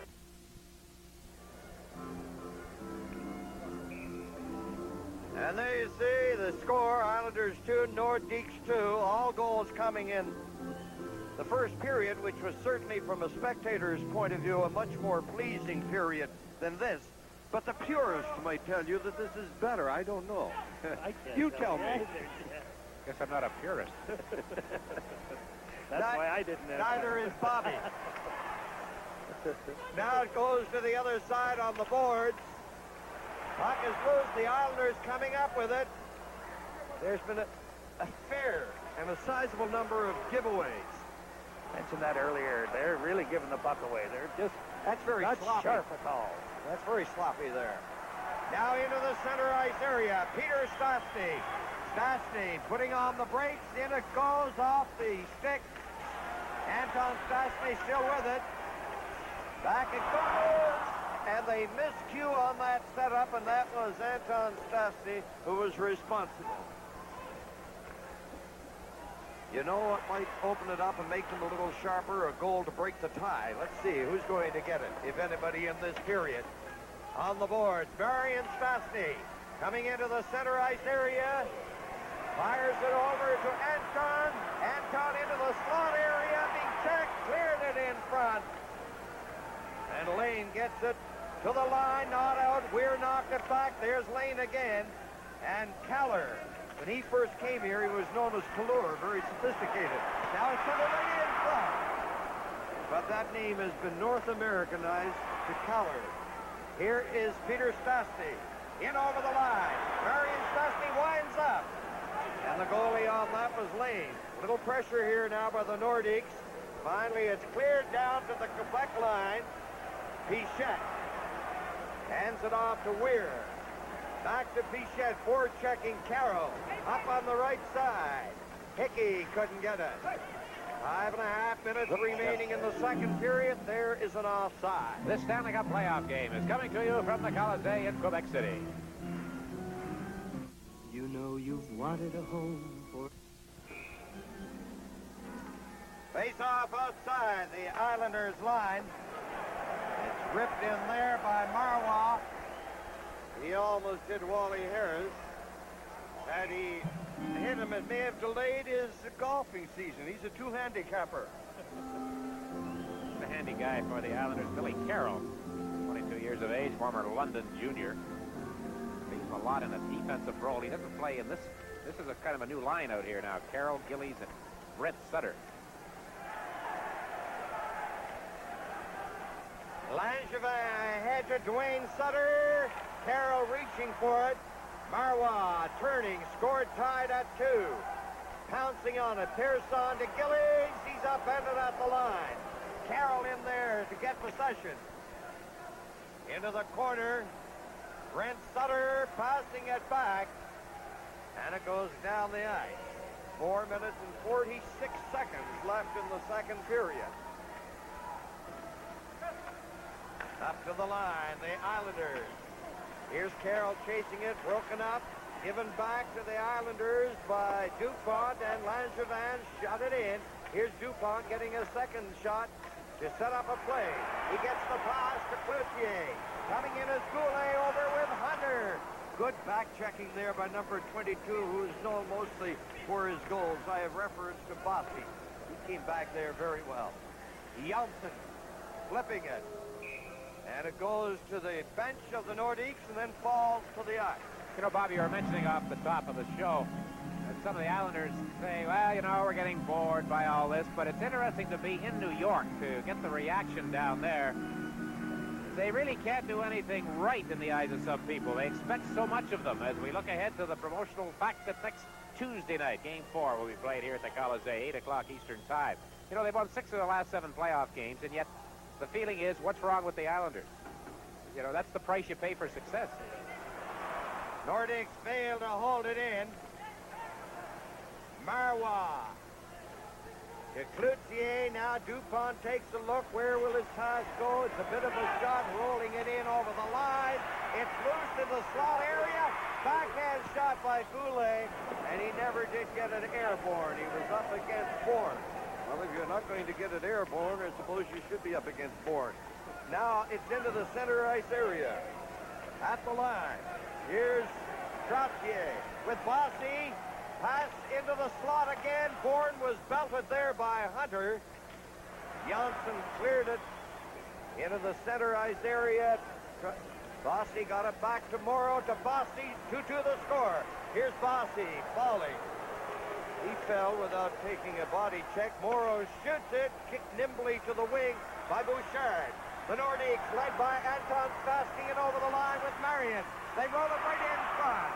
The Trossier was there as much as to say, here I am, give it to me. There is a mix-up over at the line. Trossier and a Hunter, they went out together earlier, and they almost came to blows there. The linesman got in there. I don't think Wally Harris really saw that. I doubt very much whether there'll be any penalties, but these two guys are back at each other's throats again. If it isn't Peter Stastny that Trottier is after, it's Dale Hunter. Bobby, am I right in saying that your heart tells you Chicago in the other series, but maybe your head says Vancouver? Oh, I don't know. Well, Vancouver got a split in those 2 games in Chicago. Yes, they did, but I think Chicago can still win in Vancouver. There's that mix-up that we were talking about earlier with Trottier and Hunter, and they are not going to receive penalties. 3 minutes exactly. That is the time left in the second period. Score tied at 2, and Goring, ever alert, almost batted it away from Hoganson into the net. Bouchard. Ordinarily, that type of thing would catch you off guard. There's Hoganson and Pichette playing tic-tac-toe back there behind the blue line in front of Bouchard, and Goring and Dwayne Sutter in quickly on top of the two defensemen, causing them to cough up the puck. And that is Weir. Gillies stops him. Now Weir and Gillies pinning in on the boards. 2:44 left. Now there's big Wally Weir, pressed into service, you might say, in these playoffs with the injuries on defense with the Nordiques. He did not see that much service at various times during the season. Played as a forward, Bobby, as the season came to an end. Back on defense now. Well, I bet they're pleased that he can play defense in this situation. Turned into a handy guy for them. Goring against Peter Stastny on this face-off. Potvin playing up with Lane, back to Potvin. In for Gillies to Potvin. Shot off a stick. Goring's passed up by Stastny, who failed to clear it out. Hoganson got it into the center ice area with that flip. Potvin to Lane. Off Sutter. Sutter getting in there. Loose puck. Centered again. And the Nordiques may be able to work it out. They do. They go into the center ice area led by Stastny Peter. Back to the line. It rolls in. And Potvin leading a three-man attack for the Islanders. Here's Potvin. And that is an offside. That's unpardonable.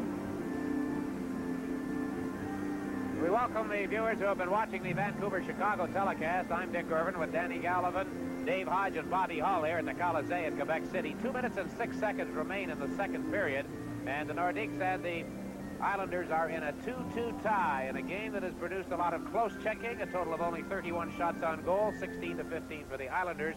We are late in this second period. The Islanders had that break led by Potvin, 3 of them. An offside, you wouldn't think it would happen. Lack of discipline or what? Honor the puck carrier. Maybe it's getting to that point where they're getting a little slack mentally and not doing what's proper. Now it's out to the line, and out it came in for the offside. Talked with Al Arbour, coach of the Islanders, said that he didn't think that his team had played as well after they went that 15 games without losing. They didn't feel that they've got back on track since then. Maybe they're just like a great racehorse. They only play hard enough to win. What do you think? Well, it must be tough on their fans at times. Now Aubry clearing it in. A penalty. Colisee was upended. Interference will be the call. Nystrom, I believe. He has just come out of the penalty box. Nystrom and Wilf Paymon had a very vigorous fight. Earlier in this second period, they received 7 minutes in penalties as a result. There goes Nystrom back in. 3 of the 4 goals in this game coming as a result of power plays, all in the first period. Scoring for Quebec, McRae and Peter Stastny, and for the Islanders, Mike Fossey and Bob Bourne. Now we see why number 23, Bob Nystrom, has been penalized right here. There's a bit of a traffic jam inside the Islanders' blue line. Down goes Cote, and away to the penalty box goes Nystrom.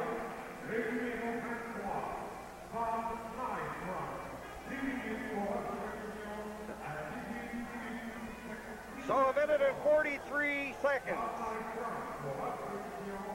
will be the time that the Nordiques have before the end of this period to go ahead. This has not been a titillating second period of hockey. In fact, it has been on the dull side at times. With the score tied 2-2, they have been exceptionally cautious at times. Now the Nordiques are on the power play, 4 of them into the center ice area. Pass goes for Colisee. He couldn't come up with it. Goring does. What a penalty killer he is. He's in over the line. Killing off very valuable seconds. Got it back to Potvin. We have the Stastnys out there. Peter, Merriam, and Anton. Pichette and Cloutier. And so far, in the first 43 seconds, the Nordiques have done nothing on the power play. They're going to try it again. They're broken up. Here comes the Islanders. Keller is getting a break, going right in. A goal, she scores! Short-handed goal, and I know, Bobby, hindsight's 20/20, but boy, the Nordiques were just going nowhere, as Danny mentioned, and it cost them. Oh, couldn't you see it coming, though? They didn't seem to want that puck, anyone coming out of their own end. They couldn't make that crisp pass that they generally do, and this is what culminated in. Well, Calor gets the puck as it comes loose in the center ice zone, and it's pushed ahead by Bob Bourne.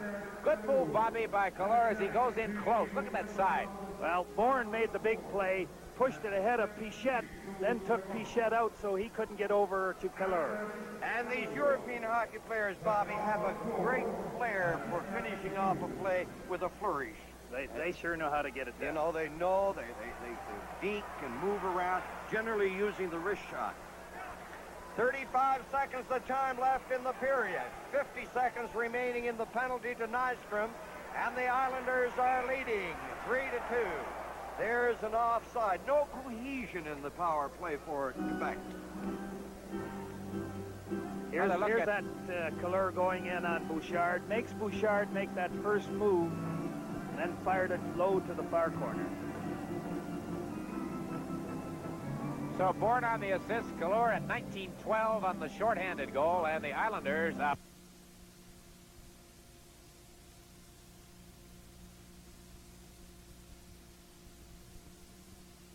One moment, please. To 15. That isn't the shots on goal. And they lead in the game 3-2. By virtue of a shorthanded goal, here's Tardif. And there you see the lack of that crisp passing about which Bobby referred a moment or so ago. Out it comes to Marlowe, the shot right on, rebound. And the period has ended, and that was their best scoring opportunity on the power play. And it ends possibly with Denny Potvin getting a break because he seemed to reach out, grab the puck. But as they leave the ice, the shorthanded goal by Calor standing up as the Islanders lead by 1. And so the score at the end of the second period, the New York Islanders 3 and the Quebec Nordiques 2. You know, I think maybe I'll retire. Oh, no.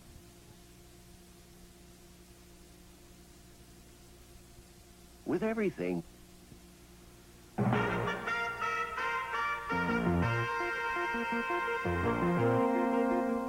Good evening, I'm Peter Mansbridge. Here is the latest on the Falkland Islands crisis.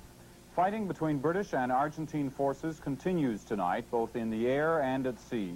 It was sparked by an early morning strike by Britain against the island's main military airstrip. Tonight, for the first time, Britain admitted it suffered minor casualties and some damage to its fleet. At the same time, Britain claims it shot down 3 Argentine planes. In London tonight, Mark Phillips has this update on Britain's position. The British Defense Ministry in London is now saying some British servicemen have been hurt in late fighting off the Falkland Islands, but their injuries are not said to be serious. There are still reports coming in as well that the naval bombardment of the islands is continuing through the night. This comes after earlier fighting in which the British say they shot down 2 Argentine Mirage jet fighters and 1 Canberra bomber. The planes were part of an Argentine force attacking the British task force off the Falklands after the British had attacked and destroyed airfields on the islands. Mark Phillips, CBC News, London. In Buenos Aires tonight, Brian Stewart has been watching the military junta's reaction as the conflict continues. Here's his assessment of the Argentine position. A British invasion of the islands is expected hourly. So far, Argentina claims success in the fighting. It says the British have lost 2 and possibly 4 planes and have had 1 frigate badly damaged. But Argentina is tense tonight. It remembers similar-sounding victory statements before the loss of the South Georges earlier this week. Brian Stewart, CBC News in Buenos Aires. Those are the latest developments in the Falklands crisis. We will have full details later tonight on The National. For CBC News, I'm Peter Mansbridge. Now it's back to Hockey Night in Canada.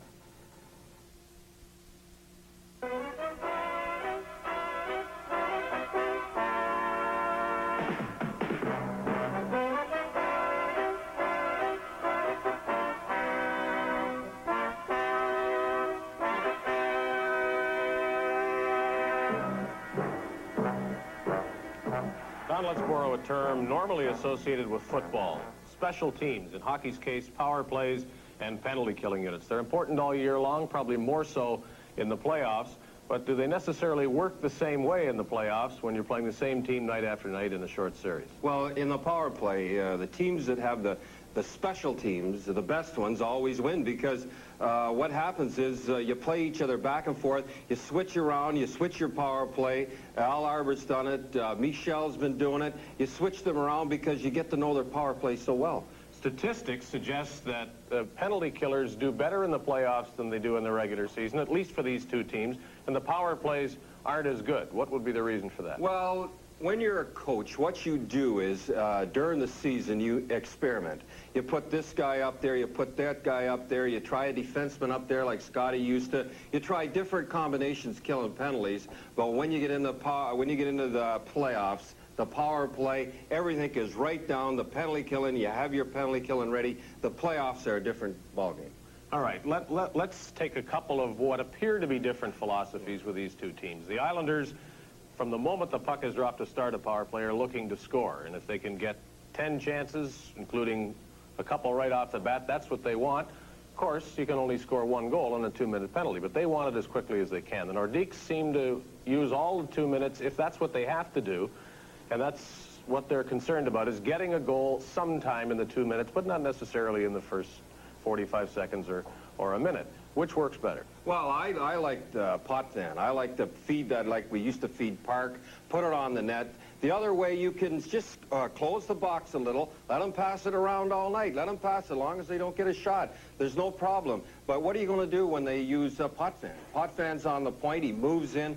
It's very, very easy, I think, as a coach anyhow, to defend against the Europeans as they pass it around. Close the box a little, but when Potvin gets there and tears your ankle off, there's nothing you can do. I like the Islander power play. How about a combination of the two? I guess that's the ideal. If you need patience, if you don't see anything, there's no use wailing away at the puck and hitting the side of the net or giving the goaltender an easy save. But if it's there, go for it right then. Don't hesitate, right? Well, I'll tell you who has a combination is Glenn Sather in Edmonton. They combine the both. They move, move, move. When you see a power play standing still and looking, you know it's not going to work. Edmonton's got it moving. Of course, they got Gretzky, too. But I like it. Feed it to Potvin, put it on the net, Gillis in front, and it's in the net. You say during the regular season you might change styles or certainly players that you put on the power play or even the penalty killing. If the unit is not working in the playoffs, is it too late to change, or can you still adjust? No, Al Arbor again. I use an Al Arbor again. If he sees halfway through a power play and nothing's clicking, off they come. Sit on the bench, put 5 guys out there, get something working. And what it does there is it throws the penalty killers off. They got a new style. They got another guy going in there. So it throws the penalty killers off. Arbor does it all the time. Okay, we'll continue to watch the power plays and penalty killing with Coach Don Cherry's comments in mind. Hockey Night in Canada continues in just a moment.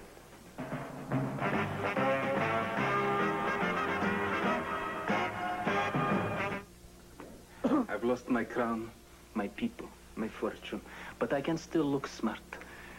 And I do. In my smooth shirt from Arrow. Look at this collar, perfection, and it's specially designed to stay perfect. I even get my exact sleeve length. What quality? Arrow. Canucks lead quickly reduced to a goal. Just about set for the third period here in Quebec. We'll return with the Stanley Cup playoffs in just a moment. Third period just underway, 3-2 for the Islanders. The penalty now to Nystrom has expired, and it's cleared into New York territory. Potvin on the board. He's being hounded by Anton Stastny. So the second period, just the one goal. Not a very good period. It looked as if both teams had just come from the Quebec Winter Carnival and had forgot to take their snowshoes off. Might mention to the viewers that while we were looking at that game from Vancouver in the second intermission, and they had that shot of the crowd at the Coliseum out there waving. What Peter can muster. Boy, Peter scored one in Boston. It was the winning goal, and I guess it was game 4 there. In any event, boy, did he let a wrist shot go into the top corner. Oh, game 5.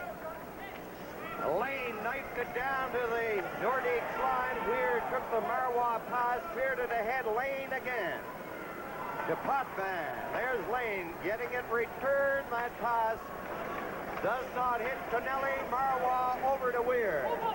3-2. The Islanders leading in the third period.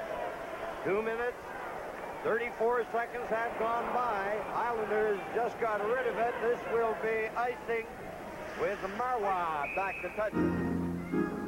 Well, I think you can see, Bobby, the reason for the concern of Al Arbor as we look at John Tonelli, because Tonelli and his teammates, while they lead the series by 2 games and lead this game by 1 goal, there's just, I don't know, they just don't have that little extra jump that you expect from the New York Islanders.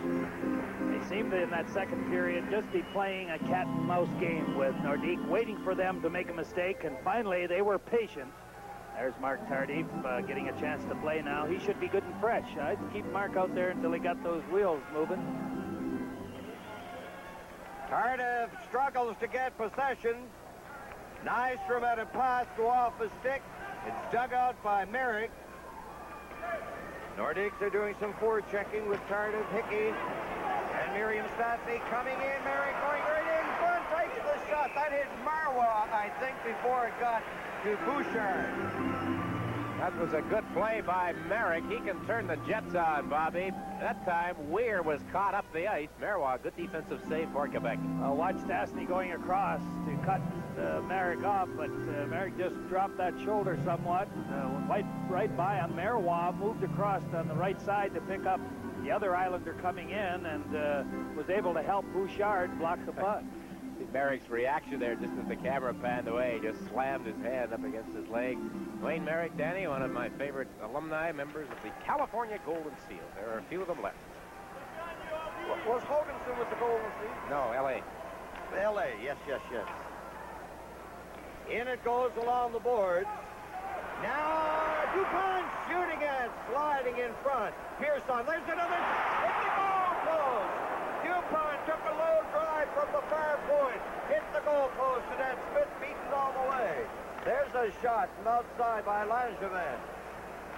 DuPont shot it out over the line. Trottier on it.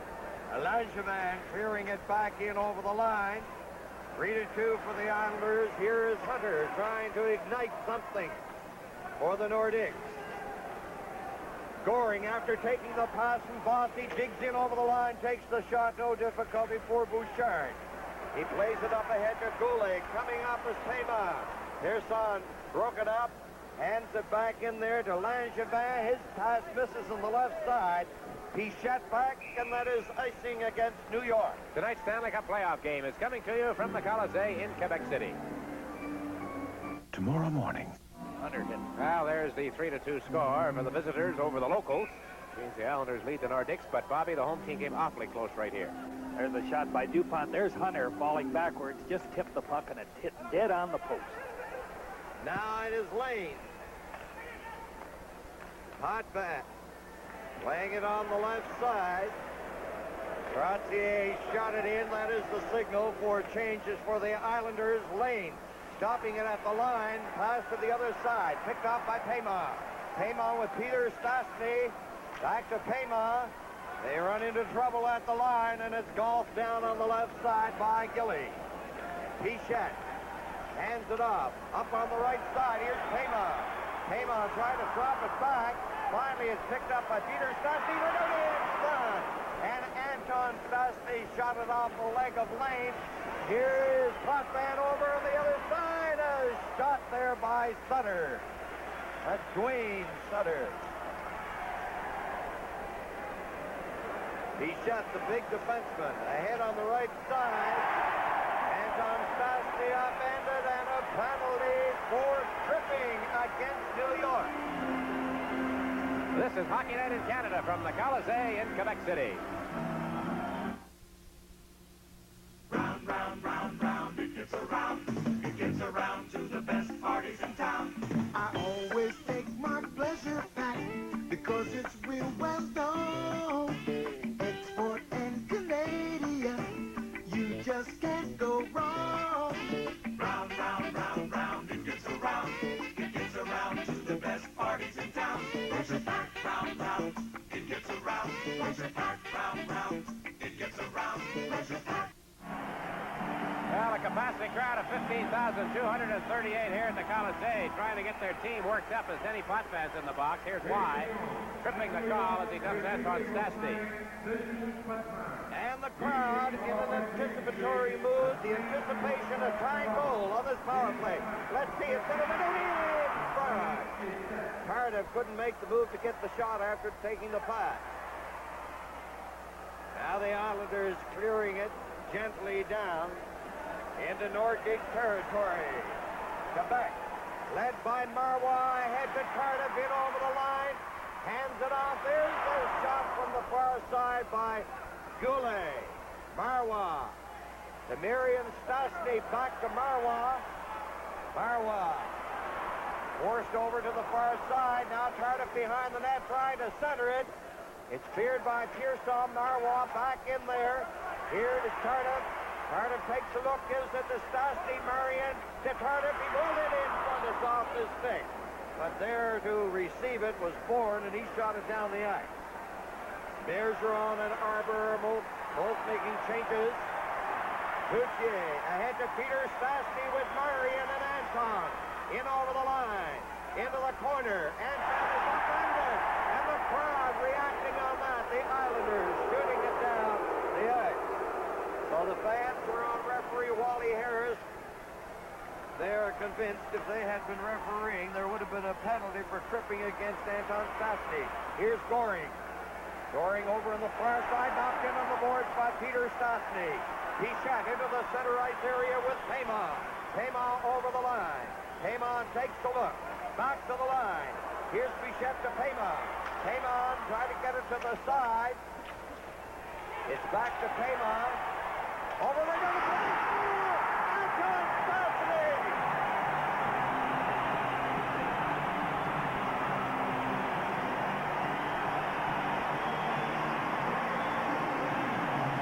A super play by Wolf Payman. Bobby perfectly timed at the goal crease. He was patient. Payman held that puck. He got it off the boards. Here he is holding it. And Anton Stastny, here it comes back to Payman again. There he is. He's patient with it. There's Peter Stastny being knocked down. There's the play across the net with Stastny coming across. It was a perfect play. Stastny tipped it in as he came across the front of the net. Big goal for Quebec. Anton Stastny with his 5th of the playoffs. It's 3-3 on the Quebec power play. And the crowd comes to life. And the anticipation was justified and fruitful. There's a shot by Goulet. Cleared in again right in front. Knocked away by Lane. Score tied at 3. Anton Stastny. Bossy over the line. Fired it in. A big rebound. Koge knocked it to the side.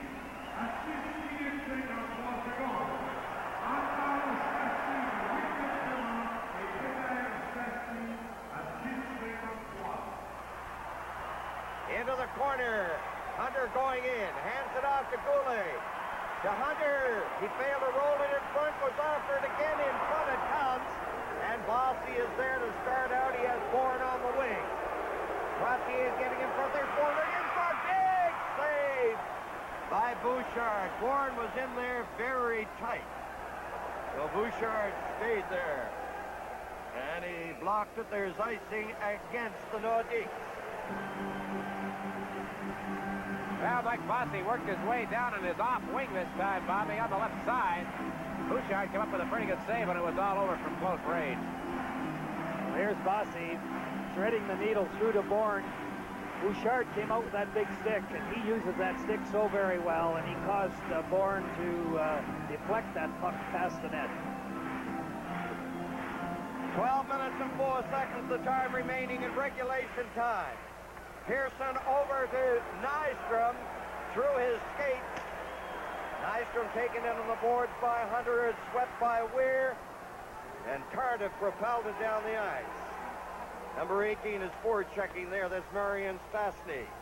The Islanders come out into the center ice area. Nystrom coming up. Merrick is trying to get in front. Pass was too hard. Merrick was there on the lip of the crease in front of Bouchard.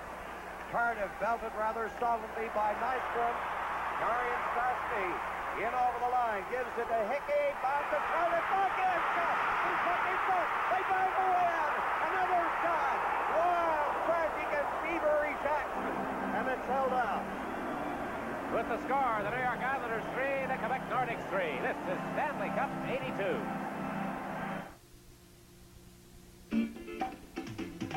Petro-Canada is people. Well, they are singing and cheering here in the Colisee. Bobby, an awfully close call here at the goal crease. Oh, Marion Stastny got a stick on it, fired one. Smith made the save, and then went right out to Weir, and Weir didn't get a good crank at it. A shot there by Anton Stastny wild. Wayne Sutter is offside. He took it on the Nordique side of the center red line, and the action picking up. And the singing by the fans in Quebec is robust. There is not a still fan in this building. They're all singing and clapping their hands. Just look at them. I think you rather severe depression at setting in that effective period, but now they are well and very much alive. Thanks to that beautifully executed goal, which was scored by Anton Stastny to tie it at 3. Pichette shooting it toward the corner off the boards in among the spectators. Well, the Nordiques have come out, and they have come out playing very well. In this period, they have had 7 shots to just 3 for the Islanders. So Quebec is having its best stretch of offensive hockey in the hockey game. They had only 6 shots throughout the entire second period. Face off at the line. Slapped in by Weir. Paymont going in with Peter Stastny. And Anton, now they peel back. The Islanders cutting in on that left side. Gillies shoots. Went for the far side. Wide. Now there's a lead pass. It misses. Anton Stastny intended for Peter, and they don't miss too often. Not too often, but I hope the folks at home noticed the play that Goring made on Pichette to allow Gillies to walk in there unmolested on that left side. He did miss the corner of the net by quite a shot, but Goring took Pichette out at the blue line, allowing Gillies a clear track into the goal. Goring is a player. He has not got great talent, but his contribution is immense. See, you notice Goring right on the edge of your screen to allow Gillies to walk in there. And what makes Goring so valuable? He's at his best in the playoffs. Certainly is. St. Boniface boy. Uh-huh. Now it is Hoganson. It's broken up there. Sutter and Weir goes sprawling. Anton Stastny. Paymont took a shot and rolls in there, knocked to the far side. And a stick above the shoulder, I think, making contact. The referee had his arm up, but I don't think it's any penalty. It's just that infraction. From an Islander to an Islander. Clark Gillies, I feel, Danny, playing his best game of this series tonight. Certainly have noticed him more than we did perhaps in the first 2 games down at the Island, Tuesday and Thursday. The big guy from Moose Jaw. Well, it's 3-3 here, 24 seconds short of the halfway point in the third period. Out in Vancouver, it is still the Canucks 4 and the Chicago Blackhawks 3. They, too, into the third period at the Coliseum. Goulet, Hunter, Colisee, Marois, and DuPont. They are the defensemen out of your picture. In over the line, looking for the puck. Morrow. It's passed back. Frontier upended at the line.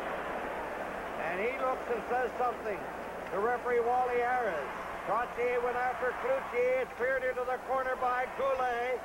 Janssen ahead. Keller hands it off. A head fake there by Brent Sutter. He tried to set up Keller in front. And the Nordiques are back on that left wing. That's Mark Tardif making moves. Good move by Tardif. There's a right on the rebound. And the Islanders picked it up. That was an excellent scoring opportunity for Hunter, who went in there on the rebound. Now they're in on the boards in the Nordique zone, and they get a whistle. And a pushing and shoving match between the veteran Andre DuPont and 19-year-old Brent Sutter. The Islanders rookie, one of the many Sutters, and more on the way. Imagine 2 more coming. Hockey Night in Canada will continue in just a moment. Escort and Lynx March sales have more than doubled over February.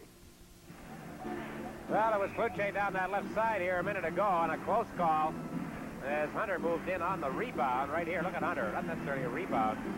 It was the pass. I'm sorry on that. Hunter with the chance. Puck kind of went loose, and Hunter walked in and picked it up. He could have got it up in the air. It might have been in. The tempo and consequently the stature of this hockey game has been enhanced considerably in this third period. The fans have had much more to cheer about than they did in the second period, which is a bit shoddy. Now Bourne lost it. Langevin tried to get it loose, but already Marwell was on the ice, and the whistle had gone down 20 left. And one of the Stastnys. Well, he is the oldest of the three in uniform here tonight. This is his first Stanley Cup playoff year, Bobby. Peter was interviewed the other night, Dave and Peter talking, and, you know, comparing it to the World Championship. I wonder what's going through Marion's head through all of this emotion, especially that last series with Boston. Well, the way he's playing, I'm sure he's very enthused about it, Dick. Is this his best game, Danny, would you say, in the series? I would think so. I would think so. He's worked very, very hard. Now Trottier clearing it ahead. Bossy going in. Scores! Bossy in all alone on that right side. What a shot that man has. He threads the needle every time he lets it go. He misses the net very, very seldom. I was watching him in warm-ups here this morning, and he gets that puck and blitzes it. See, Bobby, that's the mark of a good shooter, when the goaltender has to move all the time. Bobby Hull used to do that, Danny, as you know. Look at that. Boy, oh boy. I don't think I was ever as accurate as this guy. To cut off the angle, but Bossy found the break. Why was there nobody over there? Well, they got sucked in. The puck was loose here, and there were 3 or 4 jamming for it, and they pulled that left defenseman way over into this melee with the puck being loose. It's like a magnet sometimes. Now the Islanders again. Bossy over the line. Hit by Marois. Trottier dropping it back. Goulet chases it. Gave it to Dupont. He lost it to Trottier over to Bossy. Back to Trottier. And now Cloutier with Goulet. Back checking. Trottier. Oh, a solid belt there by Langevin on the Quebec player.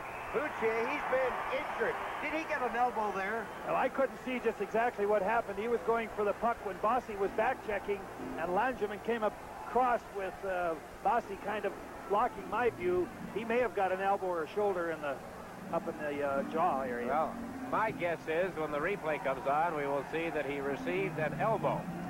And he was a sitting duck, Bobby. He was just a target for Langevin. Here it is now, just inside the blue line. Watch this. Bingo. I would say you were absolutely right, Dick. But look at who was back-checking. The guy that just fired that second goal of the game. Now Cloutier is up and slowly making his way now over toward the Quebec players' bench area, but he was corked that time by Dave Langevin. He seems all right. Saw Basil McRae out there while there was a delay skating around. Funny night for him. He scores the first goal of the game at 1:10 of the first period. Has played, I think, maybe once or maybe twice since. We're going to take another look at how that goal came about. The face-off. That's what Bobby mentioned, how everybody got tangled up right at the face-off circle. There's Bossy with the room, right side. It's 4-3 New York. And 8 minutes and 18 seconds the time left in regulation time. The Islanders shooting it in. Pichette took a look, going out of his net. Rather dangerously, it looked for a couple of seconds, was Bouchard. The Islanders keep it in. Sutter's pass is gobbled up at the line of Goring. And it was ruled the puck came out over the line, but Goring does not think so, and he's arguing with Gauthier. Live from Quebec City, the Stanley Cup playoffs. I'm Jackie Stewart with the Blue Poly Special. Special because it's protected with Blue Poly, the one-step polysealant that cleans, shines, and seals. Think salt spray is tough? How about rock salt and alkali? Acid rain? How about battery acid? Hot sun? How about a blazing inferno? Look, nothing penetrating. Blue Poly seals in the shine, seals out the elements. Guaranteed to protect 2 years or your money back from Blue Coral. that goal by Bossy helped very substantially to lower the singing output. Quiet here again. 4-3. Here's Sutter out in front to Gillies. Back to the line. Lane over in this side. Potvin trying to set up a pass. Now here's Pavon. Ahead to Anton Stastny. Stastny making moves, trying to get it in front. Pavon, it's in the crease. And Smith is there. Let's see, we have Pavon. Is that Big Gillies? So it is. Sorry, Wolfie's been in the middle of it. You talk about his parents being here tonight. Well, he had the big fight with Nystrom. Now we've got something going. Wally Weir and Dwayne Sutter. Oh, Weir trying to work a left free at close range in that one, and they seem to be a little more into it than were Gillies and Payma. All of this coming with 7:32 remaining. Danny, I want to tell you something about working the games in Boston, as I was fortunate enough to do in that Boston-Quebec series. The organist didn't play when the play stopped. He played only when the Bruins scored. Well, he should get a medal from the broadcasters of the National Hockey League. The National Hockey League should give him an award. This is Stanley Cup Playoffs, and it's coming to you from the Colisee in Quebec City. This is Canada's Navy at work. It's the vital work of peacetime protection and of wartime raids. Work that requires skill and precision under the most exacting conditions. And it takes a special kind of person to do it. If you think you've got it, welcome aboard. There's no life like it. No, there's no life like it. No, there's no life like it. Call us collect about a career in the Canadian Forces Navy. We're in the Yellow Pages under recruiting. 4 players in the penalty box. Clark Gillies and Dwayne Sutter of the Islanders, Wally Weir and Wolf Paymon of the Quebec Nordiques, all 4 receiving 2-minute minor penalties. And they're all for roughing. Here's how it all starts. Paymon and Gillies begin it in front of the net. And then as they were having their little set to, Weir got into it with Sutter.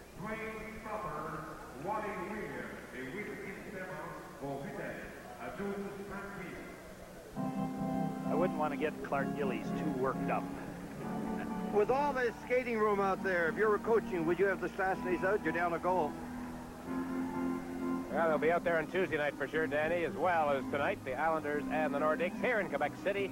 Game 4. Viewers in Quebec and the Maritimes for sure will see us. For the rest of the country, check your local listing. 8 o'clock Eastern Time. They had 4 forwards out there when they were scored on at the end of the second period. Bergeron might be somewhat hesitant. Well, he has one Stastny out. Pichette takes a shot right on. No difficulty for Smith. Hoganson, Pichette, and Stastny. That is Peter for Quebec. Trottier with Lane and Potvin. Trottier digging around the net. Trying to center it. It's knocked off his stick. Potvin bumped Pichette. Now Peter Stastny coming up on the right side. Hoganson is cruising in. Stastny upended. And a penalty. Trottier. He was upset after he knew that he was going to go off. He shot the puck down the ice. I think he isn't a sharp little guy, that Trottier. He tried to get away with that one. He saw that Peter Stastny was by him. Now watch what he does. He just throws himself down and hooks his feet out from under him. Now Trottier joins his teammates, Gillies and Dwayne Sutter, in the penalty box. Al Arbor looking on from back of the bench, his team leading 4-3, 7:01 left in regulation time. There at the Colisee, game 3. The Islanders up by 2. They would dearly love to be up by 3. This is the one, Bobby, the Nordiques have got to win it. Otherwise, it's just too far to come back. Key game, this third game, always. If there are no further penalties, and the original 4 are out, and then the Nordiques will have an advantage for 30 seconds. Of course, the Trottier penalty has to be a delayed penalty. He is the third Islander in there. Langevin clearing it in. Here's Marois playing it behind the net. Dupont has it.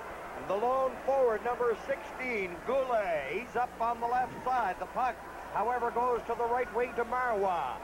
Marois cruises to the line, trying to barge through there. Gerson headmans the puck.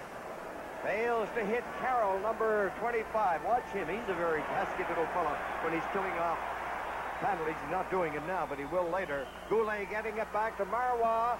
He shovels a very delicate shot. Here is Smith. I thought he was going to go down and see if he could score another goal. He got one last year, didn't he? Or 2 years ago. 2 years ago. Now Hoganson, the veteran, up on the left side. Hits the line, winds up, waist-high shot. Hoganson showed a fairly good burst of speed there for a fellow who is getting up in years, and more importantly, he's ailing. Now it's Hunter. Hunter coming in over the line with Bichette. And they misfire on that. Hoganson has it. 3 seconds time, and then Nordiques will have the advantage. Now they have the advantage. Over it goes. Here's Hunter. Getting it right in front. And on!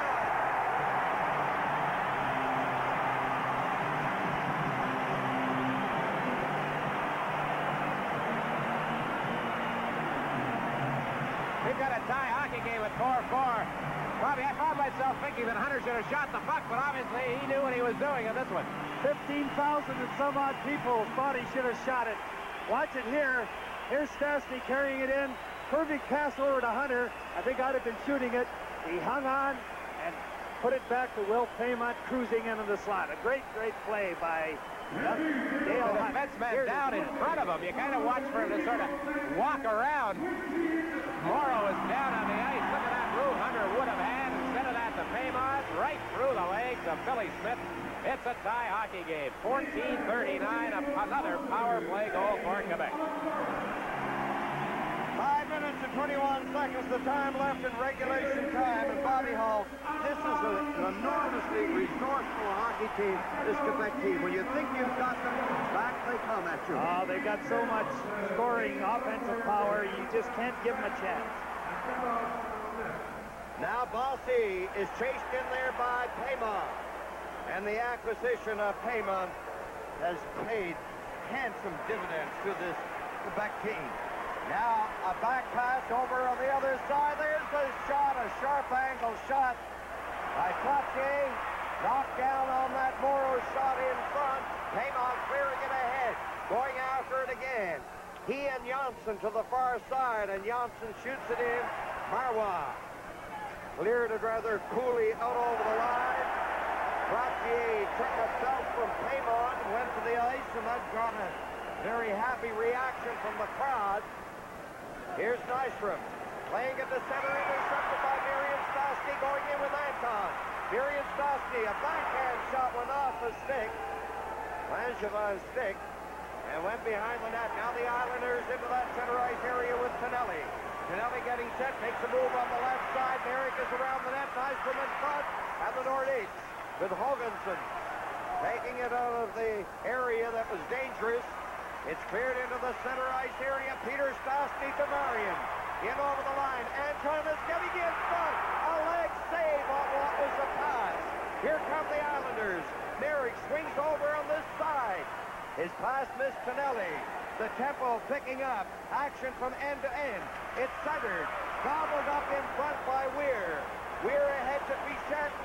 Stastny, Marion finally got it. Didn't get it the first time. It was intercepted by Nystrom.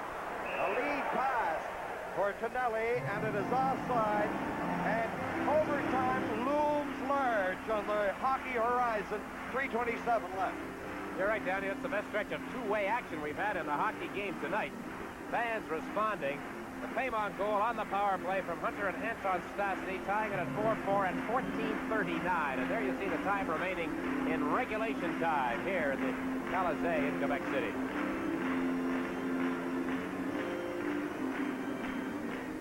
That area that you're looking at now is just inside the New York line. Gillies against Paymont.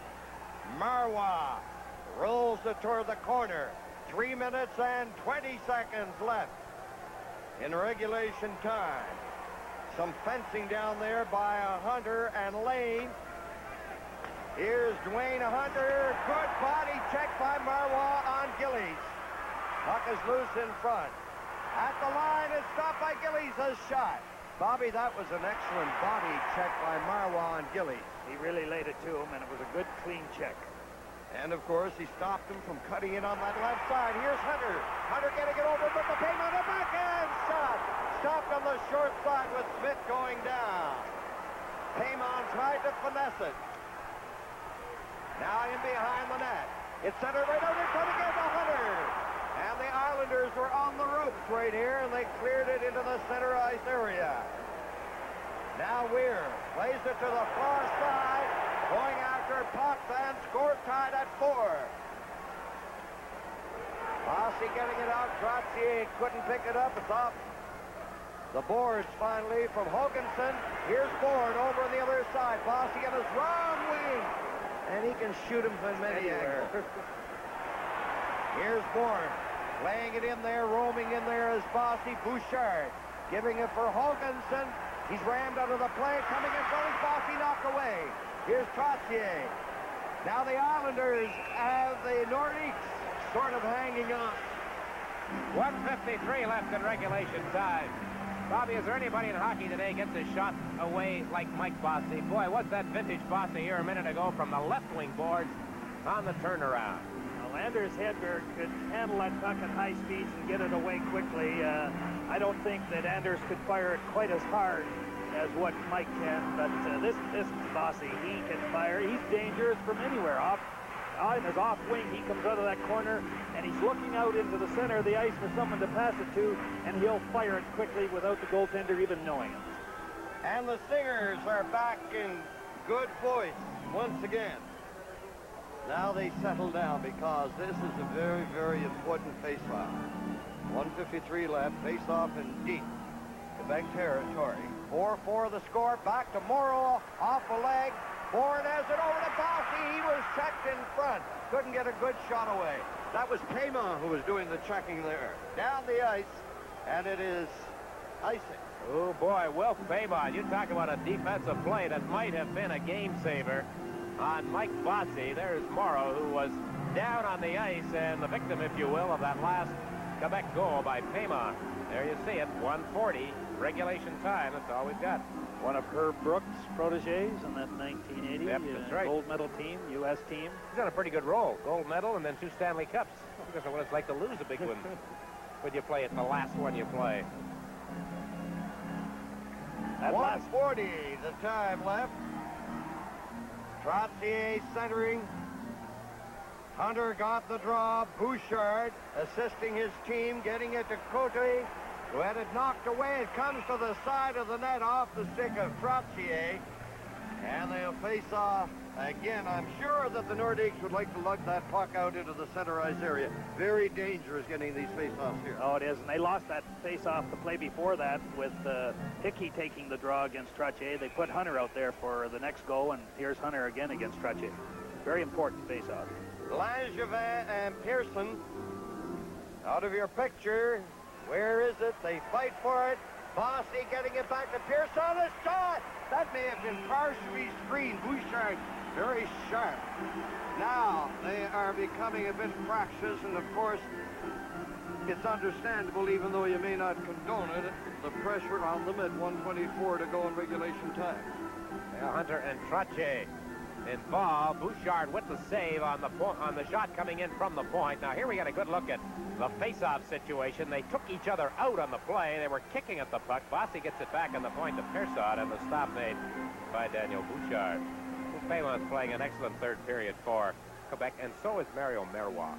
He's made a big difference in their defense tonight. Marois and Dupont out there now, both of them, Bobby, injured and not playing the other night in New York, Thursday. Marois, I heard him say that he hadn't skated in 5 days. His conditioning lacks a little, but if they can get through this game and on into the series, that little bit of rest will do them a great deal of good.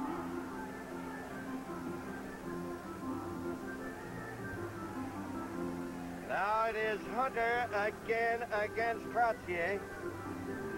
And the youngster and a fellow who is now getting into that veteran category. Number 19, Trottier. He's out of there, Bourne. When do you become a veteran? When do you hit your prime in hockey? Oh, I say around 28 years old. Some, they're at it at 18. Right in front, there's a shot. Where is it? The Bouchard! Oh, how close that was. He actually looked behind him. Bob Bourne with the shot. Trottier, Bobby, is really hammering people out there right now. He started at the beginning of the game. Well, the Islanders control it again off the face-off. Bourne was on the draw. Now look at this. Bourne with room, the shot, the stop by Bouchard. Tremendous save, and he grabbed it as it dropped in behind him. 1:18 remaining, regulation time. Timeout, is there? Okay, I'm going to take a timeout. Go ahead, Bobby. I think New York is calling. We mentioned there a while ago, Bobby, that the Islanders seem to be on the ropes. That's the phrase Danny used, and indeed they were. The Nordiques had a good offensive going, but right here, it's been all inside the Quebec blue line for about the last minute. But you notice it was the Trottier, Bourne, Bossy line. Who called the timeout here? Was it New York or I believe it was New York. See, Arbor wants to give them. This is just like another, a shift on the bench for those guys. He's going to keep them out there, I'm sure. He wants his best 5 players out on the ice to finish this period. Al Arbor is no one's fool, and that's just exactly how you get it done. I've said it before, I think you should start the game with your 5 best, finish the period with your 5 best, have them out there in every situation that you could cause vulnerability. Well, there they come, Trottier, Bourne, and Bossy. And Quebec countering with Hunter at the center ice, Cote and Wolf Paymont. This line has really come alive. They played very well for Quebec tonight. Well, we had a relatively entertaining first period, a good first period, a dull second period. This has been a good third period. The prospect of overtime. And there's always drama and excitement and thrills attendant to overtime. But we still have 1 minute and 18 seconds remaining now. Bouchard out of the net. Gets it up on this side for a Hunter. He's not going to be able to get it out. It's cleared back in there. Dupont. Dupont to the line. Off Cote's stick. The Islanders pounce on it again. Now we have exactly 1 minute left in regulation time. Bouchard ahead to Cote. It's picked up finally by Hunter. Paymont was going in to get a pass. You notice back there, Paymont really upended Bourne with a lot of authority, a long shot from outside the line. Now here's Potvin. 38 seconds to go. He clears it in there. Bouchard lays it up on the boards. Merrick is going to get it into the corner. It goes to Tonelli. He's upended. Good check there by Cote. Marwa ahead to Peter Stastny with Anton. Back to Anton. He fakes the shot. He centers it. It was behind his brother and Goulet. Here's Goulet working off the boards, trying to get in front. Back it comes to Stastny Anton. At the line is shot by Hoganson. And Smith had that taped all the way. Potvin down on the ice along with Peter Stastny. 1 second. I guess you wouldn't have to be a gambling man to say that this is going to be overtime. I would say we're heading for it, Danny. Well, game 3 between the Bruins and the Nordiques went into overtime. Wolf Paymont winning it for Quebec. And that one stretched out to the full 7 with the Nordiques winning it. Here we go again, it looks like. Is it physically possible to score here? I don't see how it could be, Danny. Second goes by pretty quickly, and they'd have to rifle that puck right from the drop of it. If the guy was a little lethargic in starting the clock, it could happen. It's happened. Now it is overtime. Okay, Dick. Well, as the siren sounds to end regulation time, we have got Bob Nystrom. Uh-oh, look out. The benches here now, with the siren having gone, are cleared of players, with the exception of the goaltenders. And the regular goaltenders, the spare goaltenders are out there. Let's hope that this doesn't develop into an outbreak. That in back there. Is that Wolf Paymont that they're hanging on? You know where he was, Dick? He was almost in the dressing room. He dropped his stick over there, ran out. Oh. Now he is down there. I don't know if he's into the fray as it is at the present time. There's no fighting to speak of, but let's hope it does not develop into an ugly situation. We do not need that. I wouldn't doubt that that was Dale Hunter in the midst of that. O'Grey was really the one that began it all, and then Putt Van Denny came from behind him and gave him a shot. Come on, boys. Come on, boys. There's McRae. He wants to get in on it. You know what they should do? Bring out the ice cleaning machine right here. They There's really the should. idea. The guy should just start going along by the boards and get, you know, be interesting to see who'd move first.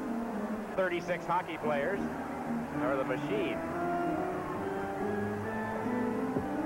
Well, there's referee Wally Harris in the middle of it. There's Basil McRae, who started this game way back almost 3 hours ago with a goal at the 1:10 mark of the first period. Has hardly been on the ice since. I'd like... The clock hasn't started. It's at 10 minutes. Overtime intermissions are 10 minutes. The league rule for regular intermission time is 15 minutes from siren to face-off. In overtime play, it's 10. So the clock here has not started ticking down. And the scene that you are looking at continues. For what reasons, we are really not sure. Down in the area to our right. And now it would appear that peace has been restored, and they will head to where they should have been heading for about 3 minutes ago. Whether we'll get penalties as a result of this, we'll have to wait and see when the overtime begins. Shots on goal through the 3 periods. The Nordiques 30 and the Islanders 29. It's a tie hockey game, 4-4. We're heading into overtime. This is Stanley Cup 82 from Quebec City. Built like the big ones.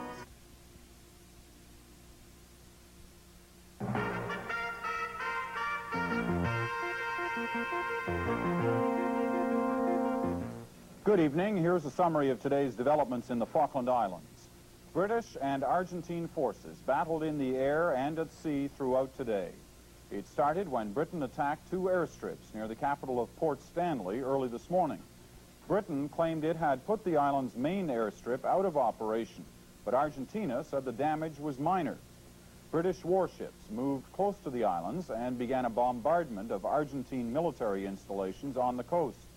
The bombardment was expected to continue through the night. Overhead, jet fighter bombers engaged in dogfights, with both sides claiming to have shot down planes. Britain says 3 of its frigates received minor damage, and there were no serious casualties. We'll have more details on the Falklands crisis and other stories later tonight on The National following the game. Now back to Hockey Night in Canada. Overtime in Quebec City. Anton Stastny in the 3rd period tied the game. Mike Bossy restored the Islanders' lead, and then at 14:39, Wilf Pema, who won Game 3 in overtime against Boston, has forced this Game 3 against the Islanders into overtime. Well, we keep hearing that hockey is constantly changing, and if that's true, then the hockey player also must change. On the subject of a modern-day hockey player, this special feature. Present-day hockey player in the National Hockey League is probably faster. He's certainly stronger. He's better coached. He takes better care of himself. He's much more of a professional. That is, he looks after what he has to do to earn a living probably better than athletes have in 5, 10, 15 years ago. Back 20, 25 years ago, when there were only 6 teams in the league, players were motivated out of fear. They had to produce and keep their mouth shut, otherwise they were out of the league. There weren't many opportunities for them, and they knew that they wouldn't get a chance again. Today, with 21 teams, people know that if they are a good hockey player and one that can perform the abilities that they have at a consistent level, they'll be able to play in the league. So they're not as much motivated by fear. They're more motivated by intangibles that they have within themselves, something like the dedication to the game and the type of individual they are, the desire to be the best there is, and also by money and notoriety. Money and motivation is the age-old discussion. This is Mickey McDowell, a Vancouver-based consulting psychologist to business and industry, a university lecturer and expert on the subject of motivation. Money is very important. But at a certain point, money loses. Paying people more money doesn't get more effort. What money is like food. It has a satiable quality. When you get enough of it, offering people more food isn't a very good incentive. I feel money is of very minimal importance in motivating hockey players, especially now at playoff time, and I think that a lot of players will agree with me. I think that everybody enjoys money, but for a pro hockey player, we play for the fun, and we want to go out there and work hard, and I don't think it has any kind of a factor. Of course, if you got a group of so-called motivational experts together, I think, and said, can you guarantee us this kind of commitment motivation? Is there a way that you can show us how to guarantee this kind of commitment motivation? They'd say, no, you cannot do that. But what they'd hasten to add is what you can do, and we do know these things. There are very specific things that you can do to create a climate where people can invest themselves, can really turn on into their work and into their job. And Mickey McDowell identifies 4 important things teams should do to encourage maximum effort from their players. The first point is support. That is giving your work group or your team or whoever it is that you're dealing with a sense that no matter what, that you're important, that you're respected, and that you're valued. The modern-day player is very ready to question the coach's methods now, and it's becoming very evident that much more personal involvement with the player is necessary to boost his confidence and to help him with his little technical skills and the problems that he may be having on the ice. The second thing is nothing more or less than communication. A regular opportunity to discuss, exchange, and involve your people in whatever the task you're doing. Nowadays, with so many young players involved in the game, I think somebody has to be available. I think for successful teams, there's good communication. A third thing is called goal emphasis, and hockey has been excellent at dealing with this. Successful hockey coaches have been excellent dealing with this one. Scotty Bowman set a goal, we're going to win the Vezina. And when they won the Vezina, then they won the Stanley Cup. Freddie Shiro had 8 or 9 points that he called his Shiro Bible. We're not going to be outnumbered in our own zone. We're going to draw a man before we pass off. Those are specific, measurable goals. And teams and leaders that regularly articulate and discuss goals with their work group outperform teams that do not do that. Finally, a thing called work facilitation is equally as important to being an effective leader. And that simply means getting your people the tools, the resources, whatever they need to do their job. Even a good flight schedule and a better place to sleep that night will be work facilitating for a hockey team. St. Louis Blues boss man Emil Francis points out that some players simply possess more pride, and the successful teams find and draft these self-motivated types. You have to get in the player's background because over an 80-game schedule, you have to have ability, but you also must be motivated, and you'll find out from that boy's background whether or not he can be, and that's part of a scout's responsibility. In our methods of scouting over the past couple of years, we have developed a technique that has taken a long time and a great deal of money. We don't like to discuss it publicly. It's a trade secret, but it's proven to be very effective, and it's something that we feel has been very accurate in producing some of the characteristics of individuals we look at. The New York Islanders is certainly a well-motivated hockey club. They're taking aim at a 3rd consecutive Stanley Cup. Obviously, they have players who know what it takes to be a winner. I know that hockey is a business now, and I try to go out there and earn a living. That is one motivation factor. Another motivation factor is the challenge to myself to do better every time I go out there. Well, I would think there are several things that are important in motivation, and I think the obvious ones are to win the hockey game and probably personal records, but I feel that the most important aspect of it is the pride, the pride you feel in going out there on the ice night after night and wanting to perform well. You're playing in front of an audience, you're playing for your team and for yourself. And I think the greatest form of motivation has to be the pride we feel as athletes. The Islanders and 20 modern-day hockey players in Quebec uniforms getting set for overtime, and we'll return with the Stanley Cup playoffs from the Colisee in Quebec City in just a moment. The following performance is brought to you by the Champion Spark Plug Company. We're starting the 1982 performance season with over 197 Formula One Grand Prix victories, domination of international motorcycle championships, worldwide use by major professional racing teams, not to mention surer starts, better mileage, and smooth, dependable performance. Next tune-up, insist on Champion Spark Plugs. Champion wins the world over. Come on and grip the light fantastic. A 4-4 tie after 60 minutes of play for Quebec, thanks to Wilf Payma's goal with less than 6 minutes to play in regulation time. With me now, Bobby Hull, as we get set for overtime. We should mention that the Vancouver Canucks held on with that 4-3 score and defeated Chicago to take a 2-1 lead in that series. I suppose close games are evident in every playoff year, but I can't remember a playoff year with so many one-goal games, and that leads to certain styles of play that perhaps would favor a team like Vancouver. Well, I know that that's their style of play. They haven't got a lot of offense throughout the year from their team, but they've been in every game, Dave, because they play that tenacious style of checking, and they keep the scores low so that they can be in each of the games they play. And we, of course, will predict that this will be a one-goal game tonight after it's over. And we'll get to the overtime shortly as we return with the Stanley Cup playoffs in a moment. Hey, Rich Little. I see you taking a break. That's right. What's that, chicken? Listen, Pilgrim, this happens to be Kentucky Fried Chicken, the best tasting chicken there is. Oh, yeah. Yeah, made with the Colonel's original recipe of 11 different herbs and spices, see? I see. Frankly, my boy, Rich can imitate a lot of people, but nobody can imitate the great taste of Kentucky Fried Chicken. Not even Chicken Little. Kentucky Fried Chicken, the Colonel's taste is best. Okay, move him out! If you've got goods to deliver and your trucks don't seem to care, if your peak season comes and your trucks are past their peak, then it's Ryder to the rescue. Ryder rents trucks, from small vans up to giant tractors, to move your products or your family. Ain't they beautiful? When your trucks are giving up, Ryder trucks are just starting up.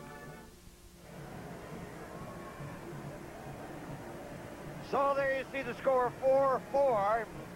Teams are on the ice. Overtime is imminent, and I think, Dick, it can be said with justification that these wonderful hockey fans in Quebec owe an inestimable debt of gratitude to these Nordiques, the way they fight back and the entertainment they've been able to get for their money. You've seen all of their playoff games, 15 of them. Tell us how you feel about it. Well, Danny, hockey people just shake their heads because this team just keeps going. This team just keeps surprising.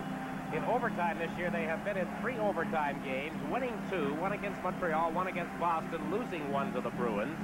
For their part, the Islanders have been in 2, 1 against Pittsburgh, 1 against the Rangers, and they have won both.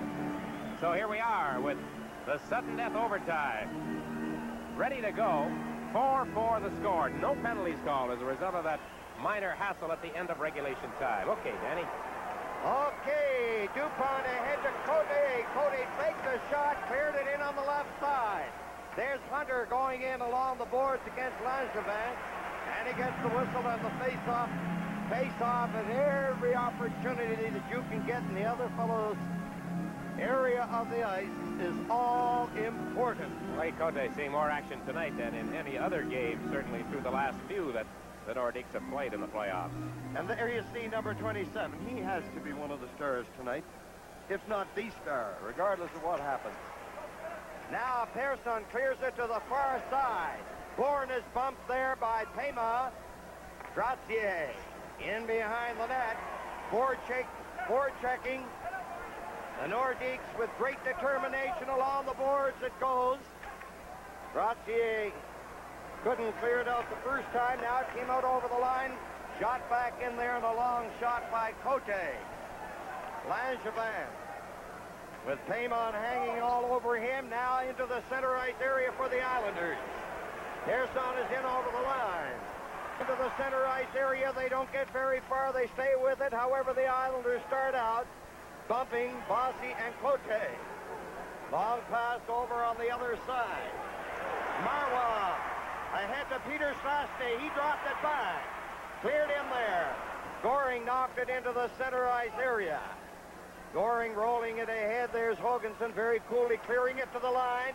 Goring knocked it back in there. Peter Stasny trying to get it. He poked it to center. Here come the Nordiques. They hit the line. Over the line. Anton Stasny to the other side. But the Islanders are going to get it into the center ice area with Goring. Chopping it to the corner. Here's Gillies. Gillies around the net. He's hit it to Renaud in front. And a glorious scoring opportunity for Dwayne Sutter. He had the open side of the net, but he deflected it wide. Pichette around the net, out on the wing to the Nordiques line. Long pass to center, picked up at the line. And it's called on the offside.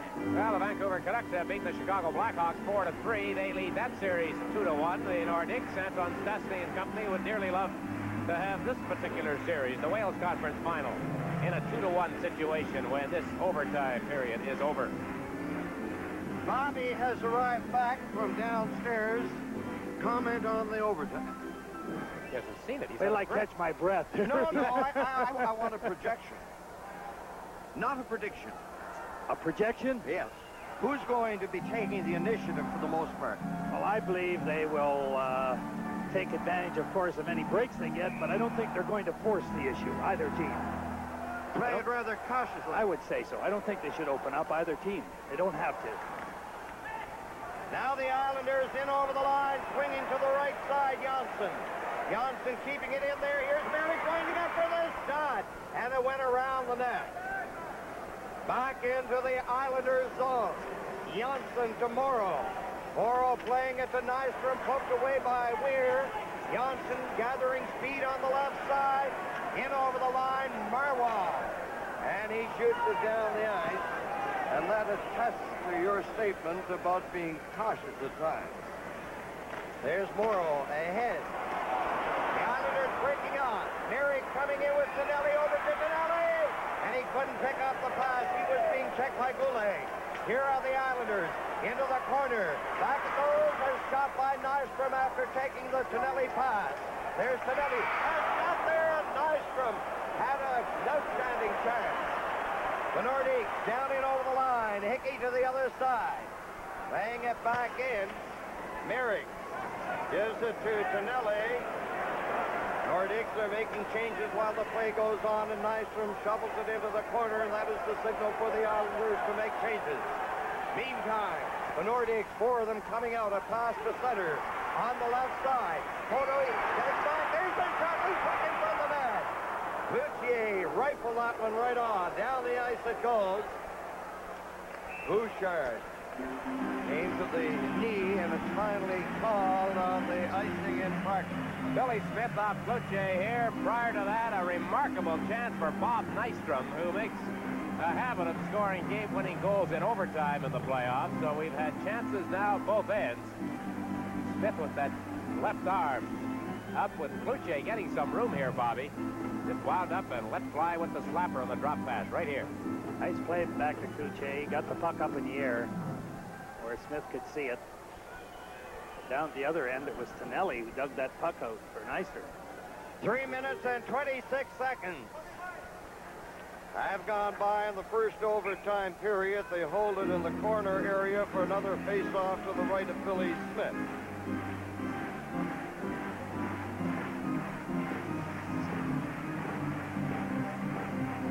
Mike Bossy with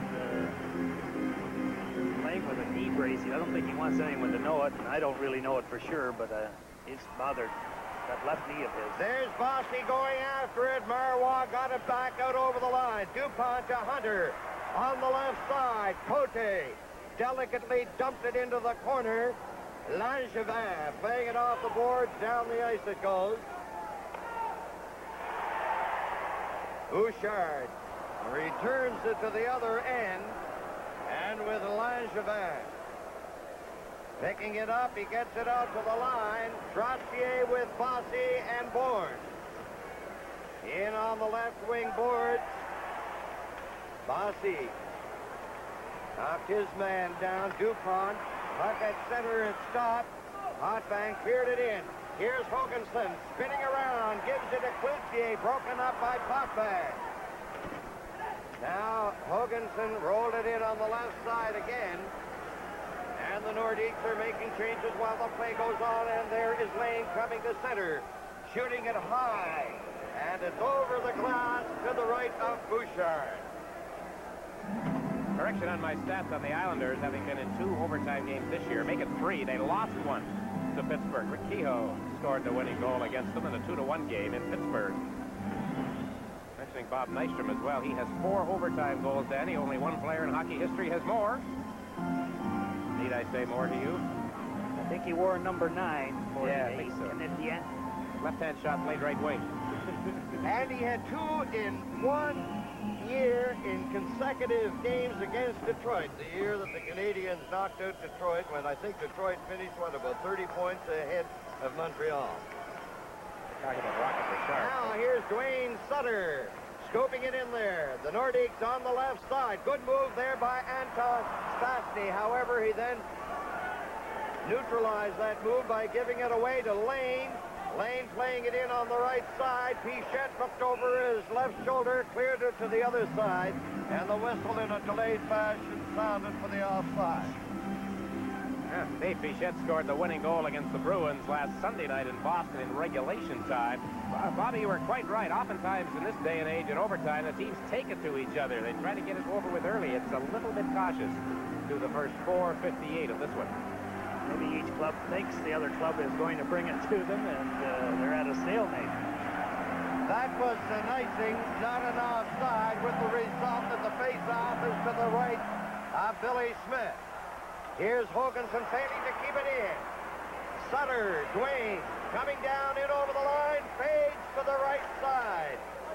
But DuPont, with that great experience, stayed right with him. He played the man and not the puck. Here's Gillies, clearing it back in there. Peter Stastny to Marion. Working his way out. Anton is up ahead. Good stick handling there by Marion. In over the line. It's knocked away from him. Lane ahead to Dwayne Sutter. Sutter takes a lob shot. Bouchard to Marois. 5 minutes and 35 seconds have gone by in the first overtime. Marion Stastny takes his shot from the angle, which was very severe. And the Islanders with Merrick, who has a fair amount of speed. Merrick coming in around the net. Calling for it is Johnson. Johnson has it, shoots it in there. A deflection by Nystrom was wide, and then Tonelli shot it around the net. Here's Merrick in front of Tonelli, and I think that was deflected by the defenseman just in time to keep it away from Nystrom. Nystrom, however, now has it on the right side, coming in with Merrick again. Tonelli trying to get in front. Marois to the other side. Nordiques clear it into the center ice area. Aubry shooting it in. The speedster Goulet, 16, comes from the other side. However, the Islanders, they're in possession with Merrick. Merrick clearing it ahead to the line to Tonelli to Nystrom. The shot. And it went off Weir's stick over the net and over the glass. The Nordiques have had 3 shots in this overtime period. The Islanders have had 2. As we look at the Islanders on the change, heading to their bench with 6:40 gone here in this first overtime period. A 4-4 tie through regulation time. Mike Bossy with 2 goals for the Islanders. He has 4 in the last 2 games involving these teams. Keller and Bob Bourne, the other scorers for New York. And for Quebec, McRae, Peter Stastny, Anton Stastny, and Wolf Payman. Gerson ahead. Trottier got it to the left side. Keller was roughed up in the corner area. Now the Nordiques. Cote missed that pass from DuPont. It's returned down the ice by the Islanders. Marois back there, and it is icing against the Islanders. Exactly 7 minutes having been played in the first overtime. It's a long night for everybody out there on the ice, but especially for this fella who, as we have mentioned before, is playing hurt. Notice that he had Keller out there, Bobby, with Trottier and Bossy to begin this shift. Now, with the whistle having been blown, he has replaced him with Bob Bourne on the left side. That's the lineup he's been going with mostly tonight.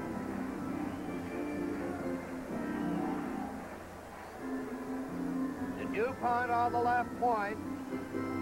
Marois on the other side. Hunter will try to draw it back, facing off against Trottier. The Islanders in possession.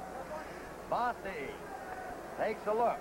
He misses his man, Trottier. Goes down the ice. There'll be no icing on this. DuPont. Starting out. The Islanders peel back. The Nordiques at center in over the line. Here's Cote. It's off the stick, comes to center. Bossy coming down with Trottier. Bossy over the line. It's off his stick to the other side. Ford is taken care of by Cloutier. Quebec back in over the line. There it is, shot through the corner area. Cloutier backhands it. Hunter takes a look. Cloutier right in front.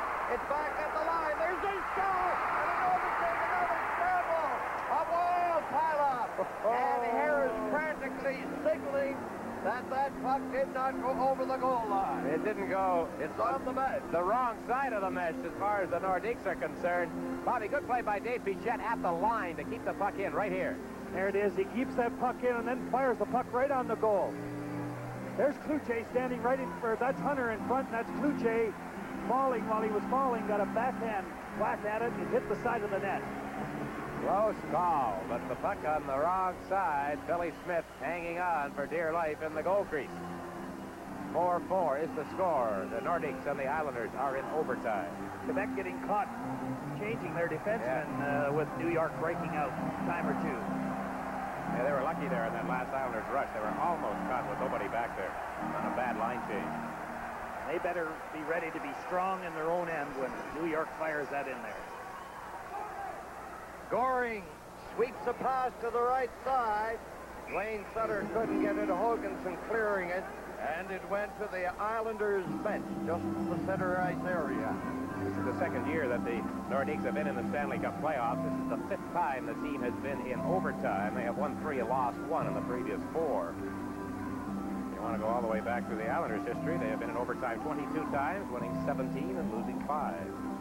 And the shots on goal for the overall total, we record that Quebec has 34 and New York 31. That is Gillies out there with Goring and Dwayne Sutter.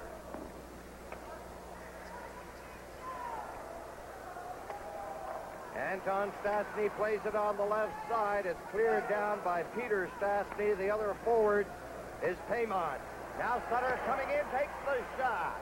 Bouchard very coolly looked after it.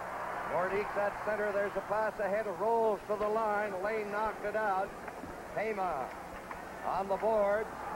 His pass is intercepted by Sutter, who was bumped by Hoganson.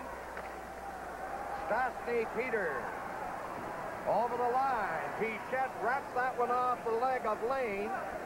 Nystrom plays it back on the right side. Lane coming out with Merrick. Cutting through center is Gillies. Lane pulls it in over the line. It goes. Straddling the line was Nystrom, and I think some of the fans thought he was offside, but he wasn't. Now into the center ice area. Peter Stastny couldn't make contact, and it is icing against Quebec. So a few close calls, several icings through the first 9 minutes and 3 seconds of this overtime period here at the Colisee in Quebec City. Thomas Janssen, a newcomer to the NHL this season, obviously a newcomer to Stanley Cup overtime play. There's Dan Bouchard. Well, he plays it so casually, Bobby. You and I talked about that during the Montreal series. Nordique fans must have heart failure the odd time, the way he nonchalants things at times. What was your most thrilling overtime, Bobby? I believe I'll have to go back to when we beat Montreal in the third overtime period when Murray Balfour scored the original goal, and then it was tied up by Henry Richard late in the game with less than a minute to go, and then he scored in the third overtime. Nystrom takes a shot. It's grabbed. Now that looked like a sensational three, but I think that shot would have been off the net. I think it was over top of the net. We went on to win the Stanley Cup that year. That was in '61. We beat Detroit in the finals. Well, the importance of face-off. The Islanders win that one. Nystrom cradled it with the hand. Back of the net. Look, you're right, Danny. Would have been off the net. Captain Dupont. Merrick is forechecking. Dupont. Oh, that was very, very dangerous. Nystrom almost knocked it down, got it in front. He would have been able to go in there. Now Merrick in there, and he fires it along the boards to the other side. The rugged right winger Nystrom plays it behind. Marwah clears it to the line. Janssen is shot. And now the Islanders are pressing. Back to Janssen again. He winds up. It's off a leg. Goulet chasing it down on the left side. Being assisted by Marion Stastny. Quebec caught there making changes. Bouchard shoots it down into New York territory, and it is icing against Quebec. Not surprised that Dan Bouchard would do that. And Danny, you mentioned Cott making changes. The Nordiques have not been sharp, Bobby, changing lines here in the overtime. That's about the third time that there seems to have been a lot of room down there as the players leave and the others are coming on. I think the Soviet Union has a great method of changing players. They'll get a hold of the puck and they'll start up the ice, and knowing they need a change, then the defenseman will swing and go back while the line changes. Now Pearson, a shot. It was blocked there by Coutier. Pichette against Bourne. Nordiques in over the line, struggling to get free. Coutier. Coutier knocked it out. Now from center, Quebec shooting it back in there. Langevin to Pearson to the other side. Trottier with Bourne and Bossy, the three of them at center. They shoot it in. Coming from the right side. Bossy against Cote. Hoganson. Hoganson playing it on the left wing. No icing on that. And Langevin is back there. 9 minutes and 22 seconds left in the first overtime period, and the Islanders, Trottier missed it. It's picked up delicately there by Stastny. That's Peter Stastny came on the right side. Peter Stastny trying to get in there. Stastny shoots. Oh! What a glorious opportunity. Now Nordiques again. Anton Stastny trying to center it. Peter Stastny in the open side. Oh! Hits the shot wide. Pressure by the Nordiques. Here's Dupont getting it in to Anton Stastny. Scoring with Anton Stastny tying him up. It's loose. Off the boards to the other side. Marwan can't get it, and Gilly shoots it down the ice. Icing. Well, I tell you, that was an opportunity, all right, Danny, but one that Peter Stastny made all by himself. What a super play he made. And he rolled it just wide of the goalpost on Billy Smith. Well, he really turned the Jets on when he came up slowly, then turned it on and went to his left. There it is right here. He didn't really have room to put it in unless he could have chipped it up over top of Smith, lobbed it down in behind him. But it was an exciting play. It certainly was. Especially when it comes in overtime. More exciting and speed up time rather than slow motion. Did you find a lot of pressure in overtime? No, not really. I think the main pressure was late in the game when you tried to either score or that go ahead or prevent it. Overtime, I think most of the pressure, you were so tired that there wasn't a lot of pressure there then. Now it's back. It's set over the line. Nystrom going after Hoganson, who cleared it to the left side. Goulet shooting it in.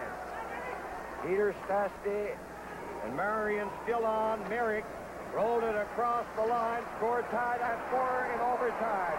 Hoganson coming down in over the line. Shooting it in. Peter Stastny goes to the board, trying to come up with it. Now Marion Stastny to the other side. Caught that, jammed out of the play. The Islanders with Merrick over this side to Nystrom. Nystrom turning, backhands it in there. Tonelli goes in. His centering pass hit the side of the net. Goulet into center on the far side. He has a winger. There's the shot. Marion Stastny was coming in from that right side hoping for a rebound, but there wasn't one. In over the line, Nystrom shooting it. Big rebound. Dupont cleared it. Here's Tonelli around the net.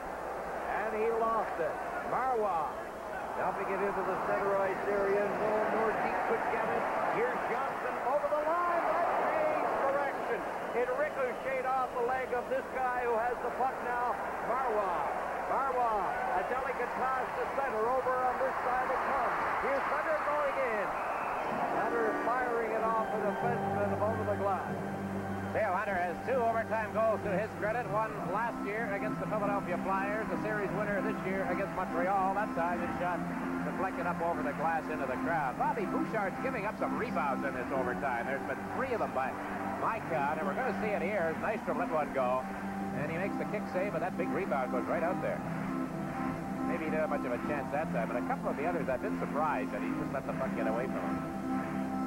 Again, that time up the ice, Nordiques changing forwards. Two of them were caught out of the play when New York went into the Quebec zone. Marion Stastny made the mistake. He turned right at center ice with the puck in Islanders' possession and headed right to the bench. Cloutier, Hickey, and Goulet for Quebec. Trottier with Brent Sutter this time over on the right side. Keller is the other winger. Outside the line, they hold it, getting a face-off. Now, fellas talking about the pressure and players like Pat Hickey as we look at him and others, but how about the pressure on the men in the striped shirts? The referees. It's always a dicey time in overtime for them. Yes, but, you know, we said it quite often. They are right most of the time. You know, they get a lot of flack, but they do a pretty good job. You wouldn't say it when you were a player, but Bobby Hall, you might say it now. I say they're right always. Announcement take. Are you going to become a referee now? Right Here or come wrong? the Islanders on the right side. Sutter is forced out. And we get a face-off. Danny, if not right, awfully official. Well, there is Brent Sutter. He's getting a pretty good taste of Stanley Cup play this season. Joining the Islanders as the season came along, 43 points in 44 games. We are in overtime here.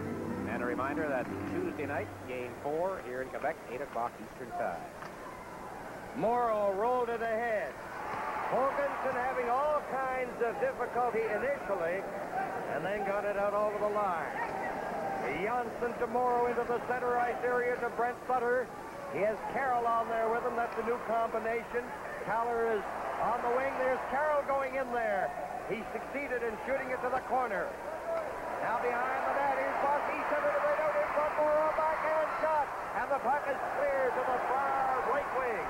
Quebec picking it up at center. Cote over to Hickey. Couldn't get a good shot away.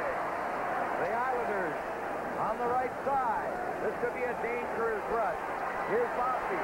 Bossy taken in on the boards by Dupont. Nordiques. A pass that's knocked down but not received by Cloutier. Pearson up on the left side. Warren trying to get through there.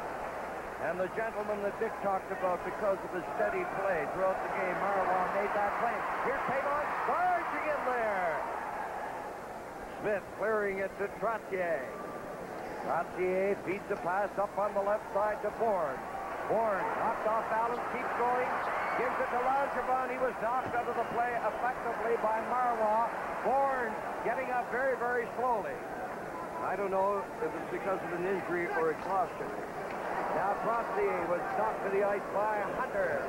Puck shot back in there. Dwayne Sutter taken out of the play. Nordiques coming out.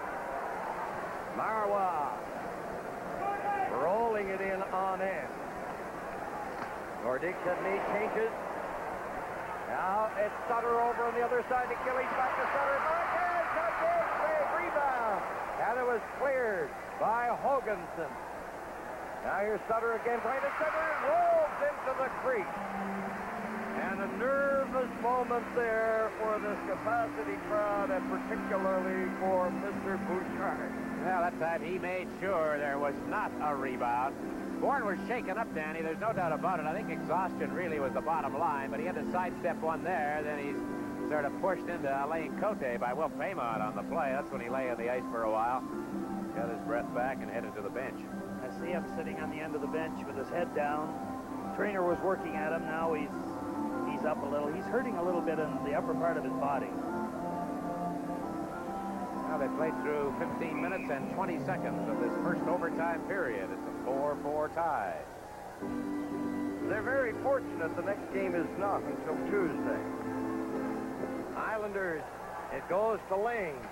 Lane takes a shot and rolls off the leg of Pichette. Goring was trying to get it. Here is Gilly. Gilly's shooting it in there. Knocked down and trickled to the side by Goring. Here comes the Nordiques into the center ice area. Long left wing pass intended for Peter Stastny, went off Lane's stick in among the spectators. believe Gord Lane has a goal all year. He didn't get one in regular season play, and I don't think he has one in the playoffs. He came awfully close right there to an overtime goal. Stastny's out together as a threesome, and that hasn't happened that often tonight. Bergeron has been using Paymon or Cote along with them. You know why at times he breaks up the three Stastnys?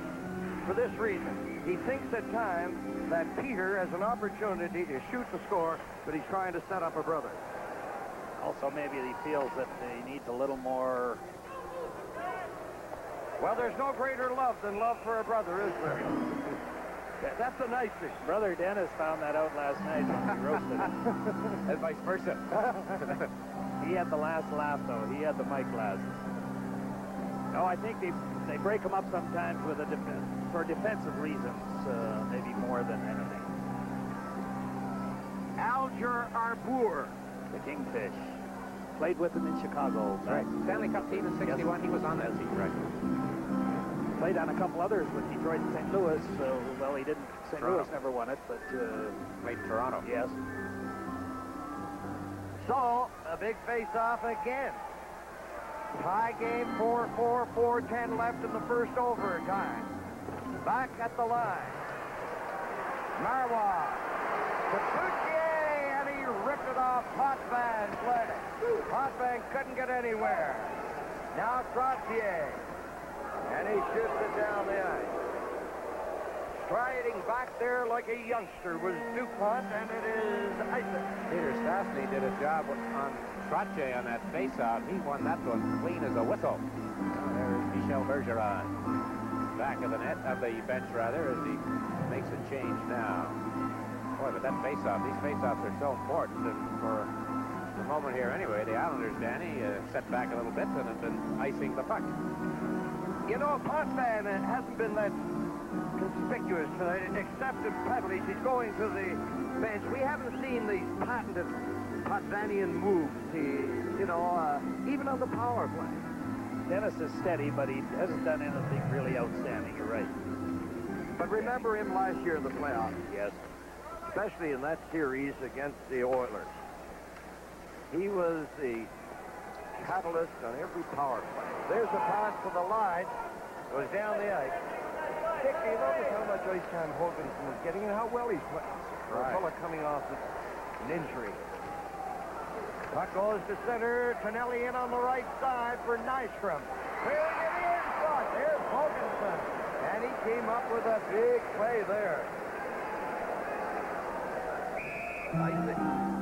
Well, Arbour's giving Youngson a lot of work in this overtime, but he's gone pretty well with 6 defensemen through the hockey game as Luce heads to the bench, and the team's changed quickly, although I don't know if Bergeron is going to make a change right here. He doesn't seem to want to. Luce goes to the bench. He asked to be relieved, so now there is a belated slow change coming off the bench for Quebec. 3:20 left in the first overtime period here at the Colisee in Quebec City.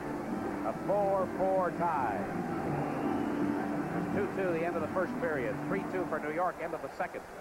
And then 4-4, end of regulation. And there you see a fellow 23 who has a penchant for overtime goal. There he is, shooting it. Nystrom, escape save. There's another shot from the shot. A wild stumble. They score! Merrick! Nystrom missed it, and Merrick put it into the open net. And it came with 3 minutes and 8 seconds left in the first overtime period. And the New York Islanders have won their 3rd consecutive game in this best-in-7 series. Bobby, the rebound. It just got away from Bouchard and the defense. Bouchard down, never able to recover. And Wayne Merrick scores at 16:52 of the first overtime period. And as Danny says, the Islanders have a stranglehold on this series. 3 victories to 0 as they leave the ice triumphantly. All right, here comes Potvin from the left side. Now watch it get away from Bouchard right here. He scoops it right out in front. And Bouchard never recovered. You see, he's down. Nystrom had the chance. Merrick off to the side of the net. Bouchard got himself in trouble and never recovered from it. Here it is again. Players falling. In front of the net, Bichette going down. Look at the chance that Nystrom was that close to overtime career goal number 5. But he missed the net. Merrick was there. No problem as he stuffed it home. Bouchard's still down, and there he finally starts to get up. Dick, we'll ask Bobby. This has to be demoralizing for Quebec. Will they be able to come back? Well, nobody knows. They've but got, give us yours. they've got a lot of heart and a lot of courage. I don't think they'll give up. I think they'll go down fighting if they do go down. All right, so it's all over here tonight, and so the final score, the New York Islanders 5 and the Quebec Nordiques 4.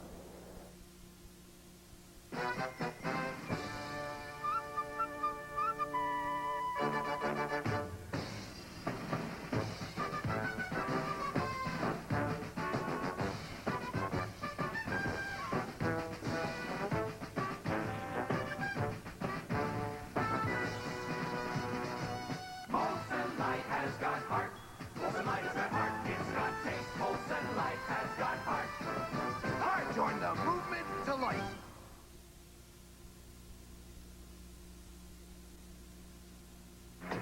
I've been here a lot of years, and these are the best cars that we've ever built. The Islanders are one game away from reaching the Stanley Cup final for the 3rd straight year as they try to win the Cup for the 3rd straight year. Wayne Merrick's goal in overtime at 16:52 gives the Islanders this 3rd game of the Prince of Wales Conference Championship. And the 3 stars of tonight's game. Star number 1, Mike Bossy, who for the 2nd straight game in this series scored 2 goals. Wilf Pema played an outstanding game for Quebec, setting up to and scoring the goal that forced the overtime. And Wayne Merrick, because of scoring the winning goal and because he was a dominant Islander forward in the overtime especially, is credited with the 3rd star of tonight's game. Obviously demoralizing for the Quebec Nordiques. They are down 3 games, and not many teams know what it means to come back from a 3-0 deficit. The Islanders happen to be one. It is not likely that the 2-time defending Stanley Cup champions are going to let this get away from them. Game 4 Tuesday night, 8 o'clock. Check your local listings for the game in your area. We bid you good night from the Colisee in Quebec City.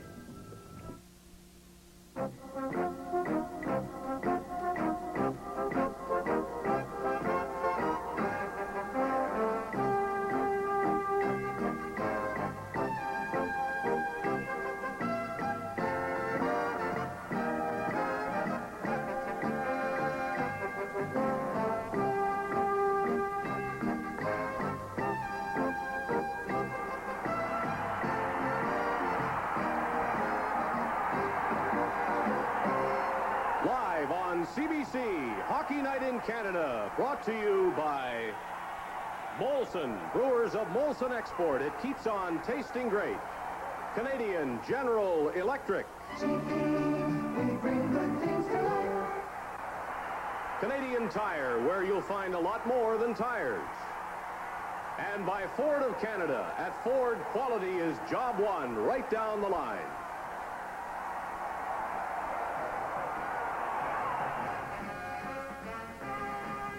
This program is protected by copyright and is intended solely for the entertainment and enjoyment of the viewing audience.